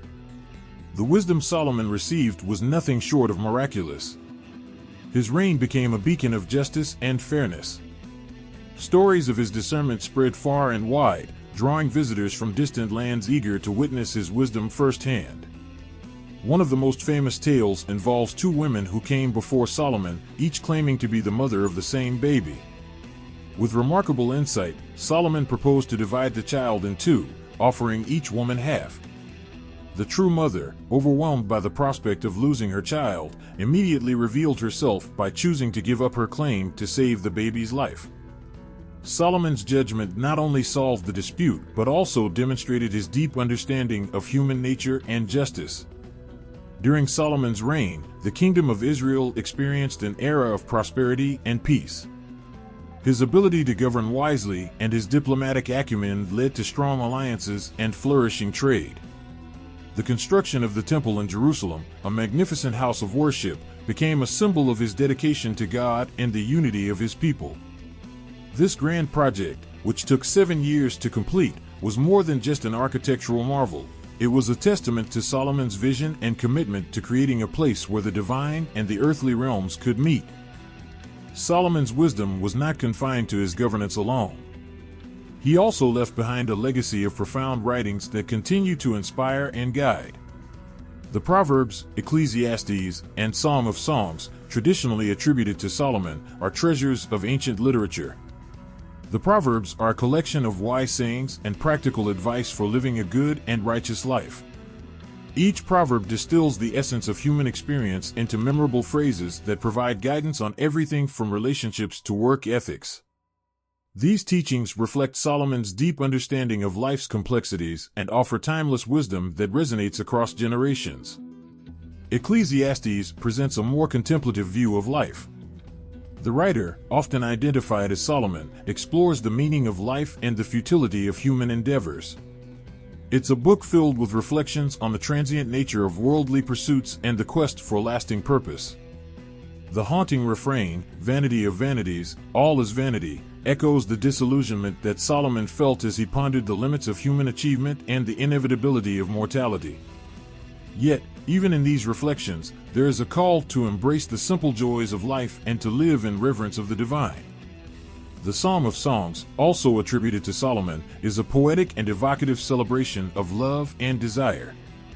Its verses are rich with imagery and passion, portraying a deep and intimate relationship between lovers. The poem's beauty lies in its lyrical expressions of affection and longing, capturing the essence of romantic love in a way that remains both poignant and timeless. Solomon's story is one of extraordinary gifts and profound insights. His reign brought peace and prosperity, while his writings offer deep reflections on human life and divine wisdom. The contrast between the grand achievements of his rule and the personal, introspective nature of his writings highlights the complexity of his character and the breadth of his wisdom. Even today, the legacy of Solomon's wisdom continues to touch hearts and minds, offering guidance and inspiration to all who seek understanding in the ever-unfolding journey of life. In the wake of Solomon's death, a shadow fell over the once united kingdom of Israel. What had been a beacon of prosperity and peace fractured into two distinct realms, Israel in the north and Judah in the south. This division was not merely a geopolitical split, it was a heartbreak that echoed through the ages, a story of broken promises and lost unity. The seeds of division were sown during Solomon's reign. His rule, though wise, came at a cost. The grand construction projects and luxurious court life required heavy taxation and forced labor. The burden was felt especially by the northern tribes, who resented the centralization of power and resources in Jerusalem. When Solomon passed, these grievances came to a head. Rehoboam, Solomon's son, ascended to the throne with hopes of continuing his father's legacy. But his youthful arrogance and failure to address the people's concerns led to a rebellion. The northern tribes, disillusioned with the heavy-handed rule of Rehoboam, rejected his leadership and instead crowned Jeroboam as their king. Thus, the kingdom was split. Rehoboam ruled over Judah in the south, while Jeroboam led Israel in the north. The consequences of this division were profound. The two kingdoms faced different fates, each struggling with its own challenges and opportunities. Israel, with its larger territory and more diverse population, experienced frequent changes in leadership and internal strife. It was a kingdom marked by instability and conflict, often turning to alliances with neighboring powers in a bid to secure its existence. Meanwhile, Judah, though smaller, retained the line of Davidic kings and continued to hold Jerusalem as its capital, maintaining a semblance of continuity and stability. The key figures in this period were both kings and prophets, their actions shaping the course of history and echoing through generations. In Israel, kings like Ahab, known for his marriage to the foreign princess Jezebel, led the kingdom into idolatry and conflict. Ahab's reign was marked by dramatic confrontations with the prophet Elijah, who bravely stood against the king's promotion of Baal worship. Elijah's dramatic showdown on Mount Carmel, where he challenged 450 prophets of Baal to a test of divine power, was a defining moment in Israel's spiritual struggle. The fire that consumed Elijah's sacrifice, while Baal's remains untouched, was a powerful testament to the God of Israel's supremacy. In Judah, the prophetic voices were equally compelling. The prophet Isaiah spoke of both judgment and hope, offering a vision of redemption and divine justice. Isaiah's prophecies, delivered amidst the tumult of Assyrian threats and internal corruption, provided a guiding light for the people of Judah. His message was a call to righteousness and faithfulness, emphasizing the importance of maintaining a covenant relationship with God despite the challenges they faced. The division of the kingdom also brought about a deep spiritual crisis. The northern kingdom of Israel, in an effort to consolidate power and establish a distinct identity, created its own religious centers at Dan and Bethel, complete with golden calves as objects of worship. This act of rebellion against the Jerusalem temple and the worship of Yahweh further alienated the two kingdoms and set the stage for their eventual downfall. The prophets, however, continued to speak out against the corruption and idolatry that plagued both kingdoms. Micah, another prophet of the time, denounced the injustice and exploitation prevalent in both Israel and Judah. His messages of social justice and calls for genuine worship echoed the deep dissatisfaction with the moral and spiritual decay that had taken hold. As time progressed, the divisions became more pronounced. Israel's internal instability and reliance on foreign alliances eventually led to its conquest by the Assyrian Empire. The fall of Samaria in 722 BCE marked the end of Israel as a political entity, with its people exiled and scattered. Judah, though initially more stable, faced its own trials. The Assyrian threat loomed large, and later, the Babylonian Empire would rise to challenge Judah. The eventual destruction of Jerusalem and the Temple in 586 BCE by the Babylonians brought about the Babylonian exile, a period of immense suffering and loss for the people of Judah. This exile was a powerful reminder of the consequences of disobedience and the failure to uphold the covenant with God. The story of the divided kingdom is one of loss and hope, a testament to the complexities of human leadership and the enduring call to faithfulness. It is a narrative that captures the pain of division and the struggles of a people trying to hold onto their identity and relationship with the divine amid chaos and uncertainty. Amid the turbulent times of ancient Israel, voices rose like a beacon of hope and truth. These voices belonged to the prophets, who stood against the tide of corruption and despair, offering messages of both judgment and hope. Their stories are a tapestry of divine passion and human struggle, stitched with threads of profound love and sorrow. Isaiah, one of the major prophets, lived through an era of great political and social upheaval. His words were a balm to the wounded spirit of a people under siege. Isaiah's prophecies, rich with vivid imagery and profound depth, spoke of both judgment and redemption.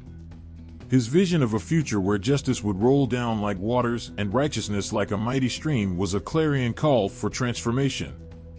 Isaiah saw beyond the immediate suffering, glimpsing a world where peace would reign and God's glory would fill the earth. His dramatic encounters, such as the vision of the heavenly throne room where he was commissioned to speak for God, reflect the intense divine drama and urgency of his message. The image of a suffering servant, whose wounds would bring healing, echoes through time, symbolizing both the personal and collective pain and hope of the people. Jeremiah, another major prophet, bore the heavy burden of a nation in decline. Known as the weeping prophet, Jeremiah's life was marked by personal anguish and the overwhelming sense of impending doom. His heart-wrenching lamentations over Jerusalem's fate and his poignant confessions of despair reveal the deep emotional toll of his prophetic mission. Yet, amid the cries of destruction, Jeremiah's message of a new covenant was a thread of hope. He spoke of a time when God's law would be written on hearts rather than tablets, a promise of internal transformation and renewal. Jeremiah's unwavering commitment to his call, despite the ridicule and persecution he faced, underscores the profound sacrifice and dedication inherent in the prophetic vocation. Ezekiel, another major prophet, emerged from the Babylonian exile with a message both stark and visionary. His prophecies were filled with vivid, sometimes bizarre imagery that captured the dramatic nature of his revelations. Ezekiel's vision of the Valley of Dry Bones, where God's breath brings new life to the dead, symbolizes the revival of Israel and the restoration of hope. His prophetic acts, such as lying on his side for extended periods to symbolize the siege of Jerusalem, demonstrated a commitment that transcended mere words. Ezekiel's message was a mix of judgment and hope, emphasizing that even in the midst of exile and despair, God's presence and promises remained steadfast. The minor prophets, though smaller in book length, carried messages of profound significance. Hosea's story is one of unrelenting love and heartbreak. His tumultuous marriage to Gomer, who repeatedly betrayed him, served as a living metaphor for Israel's infidelity to God. Hosea's sorrow over his unfaithful spouse mirrored God's grief over a wayward nation, yet his message was ultimately one of forgiveness and restoration. Hosea's plea for Israel to return to their first love speaks to the deep yearning for reconciliation and healing. Amos, a shepherd called to prophesy, offered a stark and powerful critique of social injustice and corruption. His fierce condemnation of the wealthy elite and their exploitation of the poor challenged the status quo and called for genuine righteousness. Amos's vision of God's justice rolling like a river was a forceful reminder that true worship must be accompanied by acts of fairness and compassion. His words pierced through the comfortable illusions of prosperity, exposing the raw truth of systemic wrongs. Micah, a contemporary of Isaiah, provided a voice of hope amidst judgment. His famous prophecy, "What does the Lord require of you? To act justly and to love mercy and to walk humbly with your God," encapsulates the essence of true devotion. Micah's visions included the promise of a ruler from Bethlehem who would bring peace, a foretelling that would resonate through generations. His prophecies offered both a challenge to the present injustices and a vision of a future where God's will would be fulfilled on earth. Each prophet, whether major or minor, contributed to a rich tapestry of divine communication. Their lives and messages were marked by a deep empathy for their people, a profound sense of mission, and an unwavering commitment to truth. They spoke in a time of upheaval, their words like a lifeline for those drowning in despair. Through their prophecies, the echoes of divine justice, mercy, and hope continue to reverberate, offering a poignant reminder of the enduring presence and promises of God. In a world shattered by conquest and despair, the stories of exile and return emerge as a testament to endurance and hope. The tale begins with the Babylonian exile, a chapter marked by profound loss and longing. Imagine a people, once flourishing in their homeland, now dragged away in chains to a distant land. Their beloved Jerusalem, the city of their ancestors, lay in ruins, a mere shadow of its former glory. The exile was not just a physical displacement, it was a deep, piercing wound to their identity and faith. Babylon, the city of splendor and oppression, became the new home for the Israelites. The vibrant streets that had once bustled with joy and celebration were now replaced with alien landscapes and foreign customs. The Psalms of the exiles reflect the haunting sadness of this period. One can almost hear their voices rising in lament, asking, "By the rivers of Babylon, we sat and wept when we remembered Zion." Their dreams of return felt as distant as the stars, and their hearts ached with the weight of separation from everything they held dear. Yet, amid this darkness, a flicker of hope began to stir.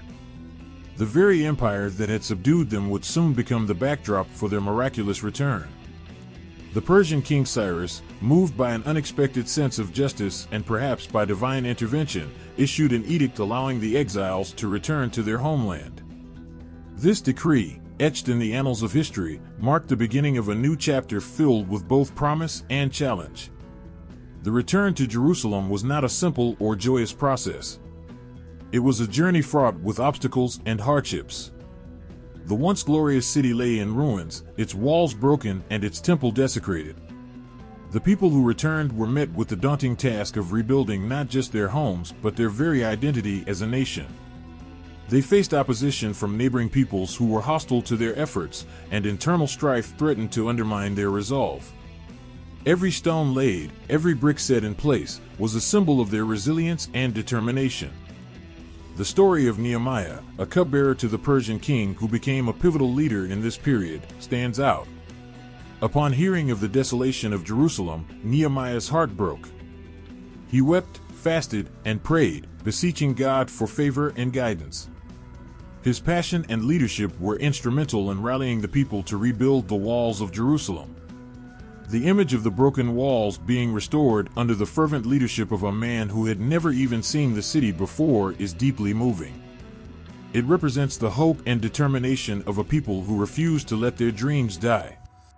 Alongside Nehemiah, Ezra the priest played a crucial role in this era of renewal. His efforts to restore the spiritual practices and the reading of the law brought a sense of sacredness to the rebuilding efforts. The emotional reunion of the people with their faith and traditions was as significant as the physical restoration of their city. Ezra's public reading of the law, after years of silence, evoked tears of joy and repentance, a poignant reminder of their covenant with God. The rebuilding of the temple, though, was perhaps the most symbolic of all. The first temple, built by Solomon, had been the center of their worship and their relationship with God. Its destruction had felt like a cosmic void. As the new temple rose from the ground, the people's joy was mingled with sorrow. The elderly who remembered the grandeur of the first temple wept as they saw the new one, realizing it could never match the splendor of its predecessor. Their tears were a blend of loss and hope, a testament to the painful yet hopeful journey of restoration. In these stories, the exiles' return is not just a physical movement back to their land, it is a profound transformation of their collective spirit. It is about finding hope amidst devastation, rebuilding from the ashes, and rekindling a sense of identity and purpose. Their resilience in the face of overwhelming odds reflects a deep, unshakable faith and a powerful sense of communal destiny. The exile and return are more than historical events, they are a reflection of the enduring human spirit. They remind us that even in the darkest times, hope can rise, and even the most broken dreams can be rebuilt. Through struggle and perseverance, the people of Jerusalem not only restored their city but also reaffirmed their place in the world, creating a legacy of faith and endurance that echoes through the ages. Amid the crushing weight of oppression, a spark of defiance ignited in a small corner of the ancient world. It was a time when the Jewish people faced not just physical subjugation but a relentless assault on their very identity. Their land, once a beacon of their faith and heritage, had fallen under the shadow of the Seleucid Empire. The rulers sought to erase their traditions, forcing them to abandon their religion and adopt foreign practices. The Maccabean revolt began in the village of Modian, a place far from the grand palaces and battlegrounds where empires clashed. Here, a humble priest named Mattathias stood against the tide of tyranny. His defiance was sparked when he saw an altar erected to a foreign god in his own village, a symbol of the cultural and religious oppression gripping his people. With fierce resolve and the burning passion of a father defending his family, Mattathias struck down the king's emissary who sought to enforce the pagan rites. This act of rebellion was more than a defiant gesture, it was a rallying cry. Mattathias's death marked the beginning of a revolution. His sons, particularly Judah Maccabee, took up the mantle of resistance. Armed with nothing but faith, courage, and the desire to reclaim their sacred heritage, they faced an enemy far superior in numbers and resources. The odds were terrifying. Imagine the raw fear and unshakable resolve in the hearts of these fighters as they prepared to confront a powerful army.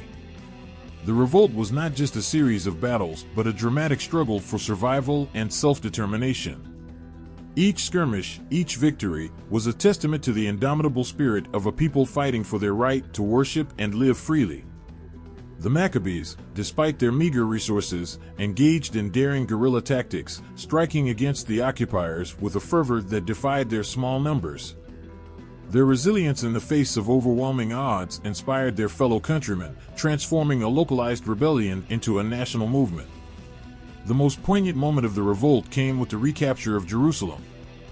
The city, once a proud symbol of their faith, had been desecrated.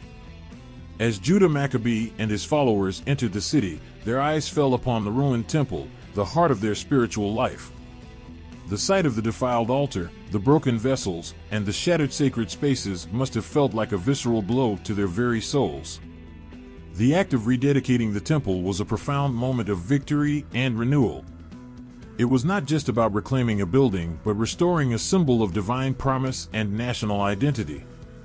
This victory was celebrated with the rededication of the temple and the institution of the festival of Hanukkah, which became a symbol of light and hope against the darkness of oppression.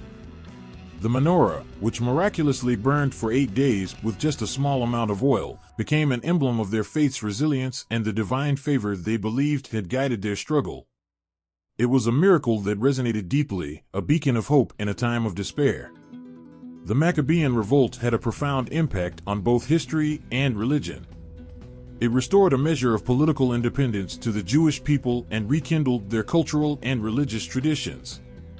The bravery of the Maccabees and their unwavering commitment to their faith inspired not just their contemporaries but future generations. Their story became a powerful testament to the enduring spirit of a people determined to maintain their identity in the face of overwhelming adversity. The legacy of the Maccabean revolt echoes through the ages as a reminder of the power of faith and resistance. It underscores the enduring human struggle for freedom and the courage required to stand against seemingly insurmountable forces. The revolt is a poignant chapter in the story of a people who, against all odds, fought to preserve their beliefs and their way of life, leaving a legacy of hope and perseverance that continues to inspire. After the echoes of the Maccabean revolt had faded and the triumphs of the Jewish people began to settle into a new normal, a quiet, transformative period unfolded. This era, between the end of the Old Testament writings and the dawn of the New Testament, is known as the intertestamental period. It was a time of profound change, shaping the spiritual and cultural landscape of the Jewish world in ways that would resonate deeply into the future. As the Jewish people faced new rulers and shifting powers, their thoughts and beliefs evolved. The world around them was changing rapidly, with Greek and later Roman influences touching every aspect of life. Amidst this, the Jewish community grappled with their identity and faith. They wrestled with how to remain true to their traditions while adapting to the new realities around them. This period saw the blossoming of Jewish thought and literature, which would become crucial in shaping the backdrop against which the story of Christianity would unfold. One of the most significant developments of this time was the emergence of new religious ideas and practices. The Jewish people were deeply engaged in questions about the nature of their faith and their place in the world. Texts like the Apocrypha and Pseudepigrapha began to circulate, offering fresh perspectives on old stories and prophecies. These writings grappled with themes of redemption, the coming of a messianic figure, and the nature of God's justice. They reflected a growing sense of longing for a Savior, a theme that would later find profound expression in the teachings of Jesus. During this time, the Jewish community also began to formalize and expand its religious practices. The rise of sects like the Pharisees and Sadducees reflected differing views on how to interpret the law and maintain purity. The Pharisees, with their emphasis on oral traditions and personal piety, laid the groundwork for what would later influence Jewish rabbinic thought. Meanwhile, the Sadducees, with their focus on temple worship and adherence to the written Torah, represented another facet of Jewish religious life. These debates and divisions were not just academic, they touched on the core of Jewish identity and practice. The influence of Greek philosophy and culture was profound. As the Jewish people engaged with Greek ideas, they began to interpret their own traditions through new lenses. This cultural exchange led to the development of Hellenistic Judaism, which blended Greek philosophy with Jewish religious concepts. Figures like Philo of Alexandria, who lived during this period, sought to harmonize Jewish faith with Greek thought. His work reflected a deep yearning to understand and articulate the divine in ways that resonated with the broader intellectual currents of his time. The political landscape was also in flux. The rise of the Roman Empire brought about significant changes. Roman rule introduced new administrative and social systems that would shape Jewish life for centuries. The tensions between maintaining Jewish traditions and navigating Roman political realities were palpable. The Herodian dynasty, for instance, represented a complex relationship between local governance and Roman authority. Herod the Great's ambitious building projects, including the renovation of the temple, were both a sign of his power and a symbol of the uneasy balance between Jewish identity and Roman domination.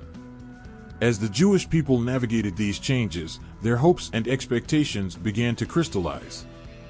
The concept of a coming Messiah, a figure who would restore Israel and bring about God's ultimate plan, grew stronger. This anticipation was not merely a vague hope, it was a deeply felt yearning for deliverance from oppression and a return to a time of divine favor and justice.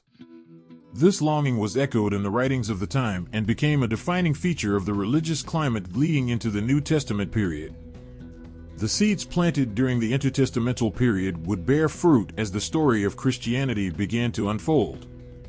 The New Testament writers, deeply embedded in this context, drew upon the rich tapestry of Jewish thought and expectation.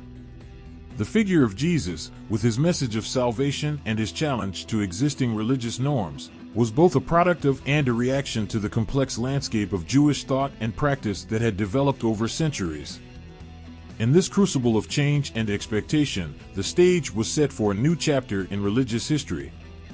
The stories and beliefs of the intertestamental period provided a fertile ground for the emergence of Christianity, shaping its early development and helping to define its message and mission. The period was marked by a profound sense of anticipation and transformation, setting the stage for the dramatic and world-changing events that would follow. In a world steeped in ancient tradition and expectation, a humble figure emerged, transforming everything with a message of love and redemption. Jesus of Nazareth, a name that would echo through the centuries, began his ministry with an extraordinary impact that continues to stir hearts and inspire souls. Born in a small town called Bethlehem, Jesus grew up in the quiet village of Nazareth.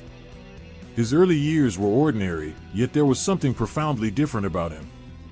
From the very start, his presence seemed to radiate a sense of purpose and grace. As he grew older, the whispers of his unique mission began to stir among those who knew him. At about 30 years old, Jesus began his public ministry. His teachings were revolutionary, not because they introduced a new set of rules, but because they touched on the deepest parts of human experience. He spoke of a kingdom not bound by borders or politics, but by love and mercy. His message was simple yet radical: love your neighbor as yourself, forgive those who wrong you, and seek peace and justice for all. Jesus traveled from village to village, speaking to crowds who were often mesmerized by his words. He used parables, simple stories with profound meanings, to convey deep spiritual truths. One of the most famous parables is that of the Good Samaritan. In this story, Jesus tells of a compassionate traveler who helps a wounded man left by the side of the road, while others pass by. This tale challenged social norms, urging people to show kindness and mercy beyond their own communities. Another powerful parable is the prodigal son, a story of a wayward young man who squanders his inheritance but is welcomed back by his father with open arms. This story highlights themes of forgiveness, redemption, and the boundless love of God. It reminds us that no matter how far we stray, there is always a path back to grace. Jesus' teachings were not just in words, but also in actions. He performed miracles that defied natural laws and left people in awe. Imagine a world where the blind could see, the deaf could hear, and the lame could walk. This was the reality during Jesus' ministry. He healed the sick, cast out demons, and even brought the dead back to life. One of the most touching miracles was the raising of Lazarus, a man who had been dead for 4 days. Jesus called him from the tomb, and Lazarus walked out alive, a testament to the power and compassion of Jesus. These miracles were not just displays of divine power, but were also acts of profound love. Each healing was a reminder of hope and a sign of God's care for the broken and the suffering. They were moments of grace that brought light into the darkest corners of human experience. Jesus' life was marked by a deep connection to the suffering of others. He reached out to the marginalized and the outcasts, tax collectors, sinners, and those shunned by society. He showed that God's love extended to everyone, regardless of their past or social status. His interaction with a woman caught in adultery, where he said, "Let him who is without sin cast the first stone," was a powerful declaration of mercy and forgiveness. Yet, Jesus' message was met with resistance. His challenge to the established religious order and his radical call for love and forgiveness threatened the status quo. This tension reached a climax during the Passover festival when Jesus was betrayed by one of his closest friends, arrested, and sentenced to death. The crucifixion of Jesus was a moment of profound suffering, not just for him but for those who loved him. As he hung on the cross, he uttered words of forgiveness, even for those who had wronged him. His final cry, "It is finished," was not a defeat but a declaration that his mission of redemption was complete. 3 days later, the tomb where Jesus was buried was found empty. His resurrection was the ultimate victory over death, a promise of new life and hope for all. This event is the cornerstone of Christian faith, symbolizing the triumph of love over despair and the beginning of a new era of grace and salvation. The life and teachings of Jesus Christ remain a source of inspiration and transformation. His message of love, his acts of compassion, and his victory over death continue to touch lives and offer hope. Jesus' journey from a humble beginning to a monumental impact on the world reflects the profound depth of his mission and the boundless reach of his love. The sky darkened as the weight of destiny pressed upon a solitary figure. Jesus of Nazareth, with a crown of thorns piercing his brow, was led through the narrow streets of Jerusalem.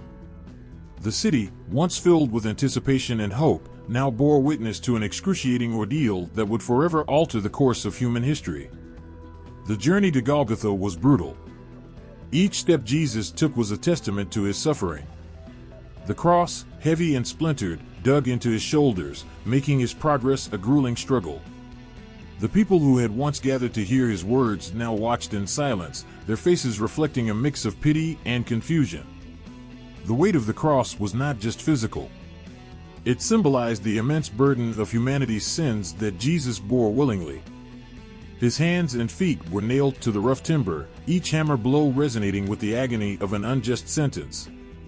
As he hung there, suspended between heaven and earth, his body racked with pain, he spoke words that would echo through eternity, "Father, forgive them, for they do not know what they are doing." Even in his suffering, he extended mercy to those who had wronged him. The sky, once a canvas of brilliant blue, now mirrored the darkness of the moment. The earth trembled as if the very fabric of creation recoiled at the sight of such suffering. As the hours wore on, Jesus' cries of anguish filled the air. My God, why have you forsaken me?" In his moment of deepest despair, he felt abandoned, yet his spirit remained steadfast. At the final moment, Jesus uttered his last words, "It is finished." With these words, he proclaimed the completion of his mission. The earth quaked violently, the veil of the temple tore in two, and the centurion who had witnessed the crucifixion declared, "Surely this man was the Son of God." The weight of his sacrifice was undeniable, and even those who had been indifferent or hostile were moved by the sheer force of his final act of love. Jesus' body was taken down from the cross and laid in a tomb. The stone that sealed the entrance was a cold and final barrier, symbolizing the end of a chapter that seemed filled with loss and sorrow. His disciples, grieving and bewildered, struggled to comprehend the magnitude of what had just occurred. The world seemed to hold its breath, waiting for something, anything, to break the silence of despair. Then, on the third day, a miracle unfolded that would reshape everything. The stone sealing Jesus' tomb was rolled away, revealing an empty space where his body had lain.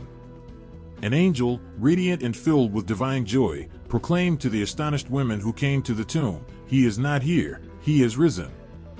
This was the moment that changed everything. The resurrection was not just a return to life, it was a powerful declaration of victory over death and sin. It was a profound affirmation of Jesus' divine nature and the promise of eternal life. The resurrection confirmed that Jesus was not merely a man but the Son of God, whose power could transcend the finality of death. It was the culmination of his sacrifice, proving that love and grace could overcome even the most insurmountable obstacles. For those who had witnessed Jesus' suffering, the sight of him alive again was nothing short of transformative. His appearances were brief but deeply significant. He appeared to Mary Magdalene, who, overcome with joy, was commissioned to tell others of his resurrection. To the disciples, he offered peace and reassured them of his continued presence. Each encounter was a reminder that his mission was complete, that death had been conquered, and that hope was reborn. The resurrection of Jesus is the cornerstone of Christian faith, symbolizing a new beginning for all humanity. It signifies the ultimate triumph of love, a love so profound that it overcame the darkest depths of human despair. Jesus' suffering and death were not in vain but were the prelude to a glorious victory that would offer redemption to all who believed. This story of Jesus' suffering, death, and resurrection continues to resonate across time and space. It is a testament to the power of hope and the enduring promise of renewal. In every reflection on the crucifixion and resurrection, there is a reminder of the profound depth of sacrifice and the boundless reach of divine love. A sudden gust of wind swirled through the upper room as the disciples, gathered in anticipation, watched in astonishment. The Holy Spirit descended upon them like tongues of fire, igniting not just their heads, but their hearts. This was the birth of a movement that would change the world forever. The tiny band of followers, who had once been scattered and fearful, now stood emboldened, ready to share the message of hope and salvation that had transformed their lives. The Acts of the Apostles tell the story of this incredible transformation. Peter, once known for his doubts and denials, now spoke with an authority that stunned thousands. On the day of Pentecost, his sermon pierced the hearts of listeners, and in a single day, about 3,000 people were baptized. The Spirit's arrival marked the beginning of a new chapter, where the message of Jesus spread with fervor and passion. As the apostles traveled from city to city, they faced challenges and dangers that would have daunted anyone else. Yet, their courage was fueled by a profound sense of mission. Paul, formerly known as Saul, was one of the most dramatic examples. His journey from a fierce persecutor of Christians to a devout apostle was nothing short of miraculous. Struck by a blinding light on the road to Damascus, Paul's transformation was as startling as it was profound. From that moment on, he devoted himself to spreading the message of Jesus far beyond the borders of Jerusalem, traveling across the Mediterranean world, establishing communities of believers, and enduring incredible hardships for the sake of the gospel. Paul's letters to these early Christian communities, full of encouragement and teaching, became a cornerstone of Christian doctrine. His writings, alongside the stories of other apostles, were instrumental in shaping the beliefs and practices of the early church. The trials they faced, imprisonment, beatings, and rejection, only served to strengthen their resolve. They bore witness to their faith through their actions, embodying the love and sacrifice that Jesus had taught them. The early Christians lived in a world that was often hostile to their message. They were frequently misunderstood and persecuted for their beliefs. Yet, their unwavering commitment to the teachings of Jesus, their profound love for one another, and their remarkable acts of kindness and compassion made an indelible mark on the world. They shared their resources with the needy, cared for the sick, and welcomed strangers into their midst. Their way of life was a powerful testament to the truth of their message. As the apostles traveled and preached, they established churches in various cities, from Antioch to Corinth, from Ephesus to Rome. These early Christian communities were diverse, composed of people from different backgrounds and walks of life. The apostles worked tirelessly to nurture these fledgling communities, teaching them about Jesus and guiding them in their new faith. Their efforts were not in vain. The message of Jesus began to spread beyond the confines of Jerusalem and Judea, reaching the far corners of the Roman Empire. The early Christians faced immense obstacles, but their faith and dedication transformed a small, persecuted sect into a global movement. The courage and conviction of these early apostles laid the foundation for a faith that would grow and flourish for centuries to come. The early days of Christianity were marked by a profound sense of urgency and joy. The apostles and early Christians felt they were part of something larger than themselves, a divine mission that transcended personal fears and struggles. Their lives were a testament to the power of faith, showing that even in the face of great adversity, the message of hope and redemption could shine through. The legacy of the apostles is not just found in the historical accounts of their journeys and trials, but in the way their teachings and lives continue to inspire and transform people today. Their unwavering commitment to sharing the message of Jesus, despite the personal cost, is a powerful reminder of the strength of faith and the enduring power of love. Their stories, full of courage, sacrifice, and hope, continue to resonate with those who seek to understand the profound impact of the early Christian movement. Imagine walking through a grand gallery where every canvas and sculpture tells a story of ancient heroes, divine encounters, and timeless lessons. Biblical mythology, with its rich tapestry of narratives and symbols, has found a place in contemporary art, literature, and culture, resonating through the ages in ways both familiar and profound. In the world of modern literature, the stories of Adam and Eve, Noah, and the Exodus are not confined to dusty old texts. They live on, reimagined in novels, poems, and plays that breathe new life into these ancient tales. Contemporary authors often draw upon the themes of these biblical stories, rebellion, redemption, and the quest for meaning, to explore the human condition in ways that speak to today's readers. The story of Jonah and the whale, for example, has been retold as a metaphor for personal struggle and transformation, illustrating how timeless themes can be adapted to resonate with modern experiences. Art, too, has been profoundly influenced by biblical mythology. From the dramatic frescoes of the Renaissance to the abstract interpretations of modern artists, biblical themes have provided a rich source of inspiration. Michelangelo's depiction of the creation of Adam on the ceiling of the Sistine Chapel, with its powerful image of divine touch, continues to captivate and inspire awe. In contemporary art, the biblical narrative is often used to explore complex themes such as identity, morality, and existence. Artists reinterpret these ancient stories, infusing them with modern perspectives that challenge viewers to see the familiar in a new light. Cinema and theater also play a significant role in the modern interpretation of biblical mythology. Films and plays that recount the lives of biblical figures often blend historical and imaginative elements, creating powerful visual and emotional experiences. Movies like The Ten Commandments and The Passion of the Christ have brought biblical stories to life with intense drama and visual splendor, engaging audiences in ways that are both emotionally gripping and thought-provoking. These adaptations highlight the enduring relevance of biblical narratives and their ability to evoke strong emotional responses. Cultural references to biblical mythology extend beyond art and literature into everyday life. Biblical symbols and stories often appear in popular culture, from fashion and design to advertising and media. The image of the Good Samaritan, for example, is frequently used in charitable campaigns to evoke compassion and empathy. Similarly, the theme of redemption, central to the story of the prodigal son, resonates in music, film, and literature, reflecting a universal desire for forgiveness and renewal. The influence of biblical mythology on contemporary culture is not limited to Western traditions. Across different cultures and societies, biblical stories have been woven into various forms of expression and belief. In some cases, they are integrated with local myths and traditions, creating unique blends that reflect the diverse ways in which these ancient stories continue to inspire and shape human experience.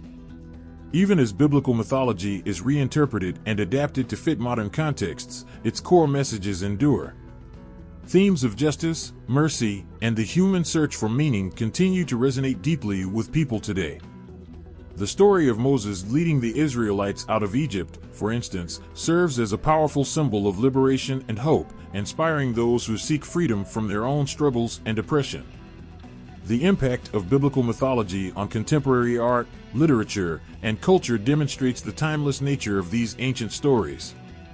They have transcended their historical origins to become universal symbols of human experience and emotion. As new generations encounter these stories in various forms, they find fresh meanings and connections, ensuring that the rich legacy of biblical mythology continues to inspire and move people across the globe.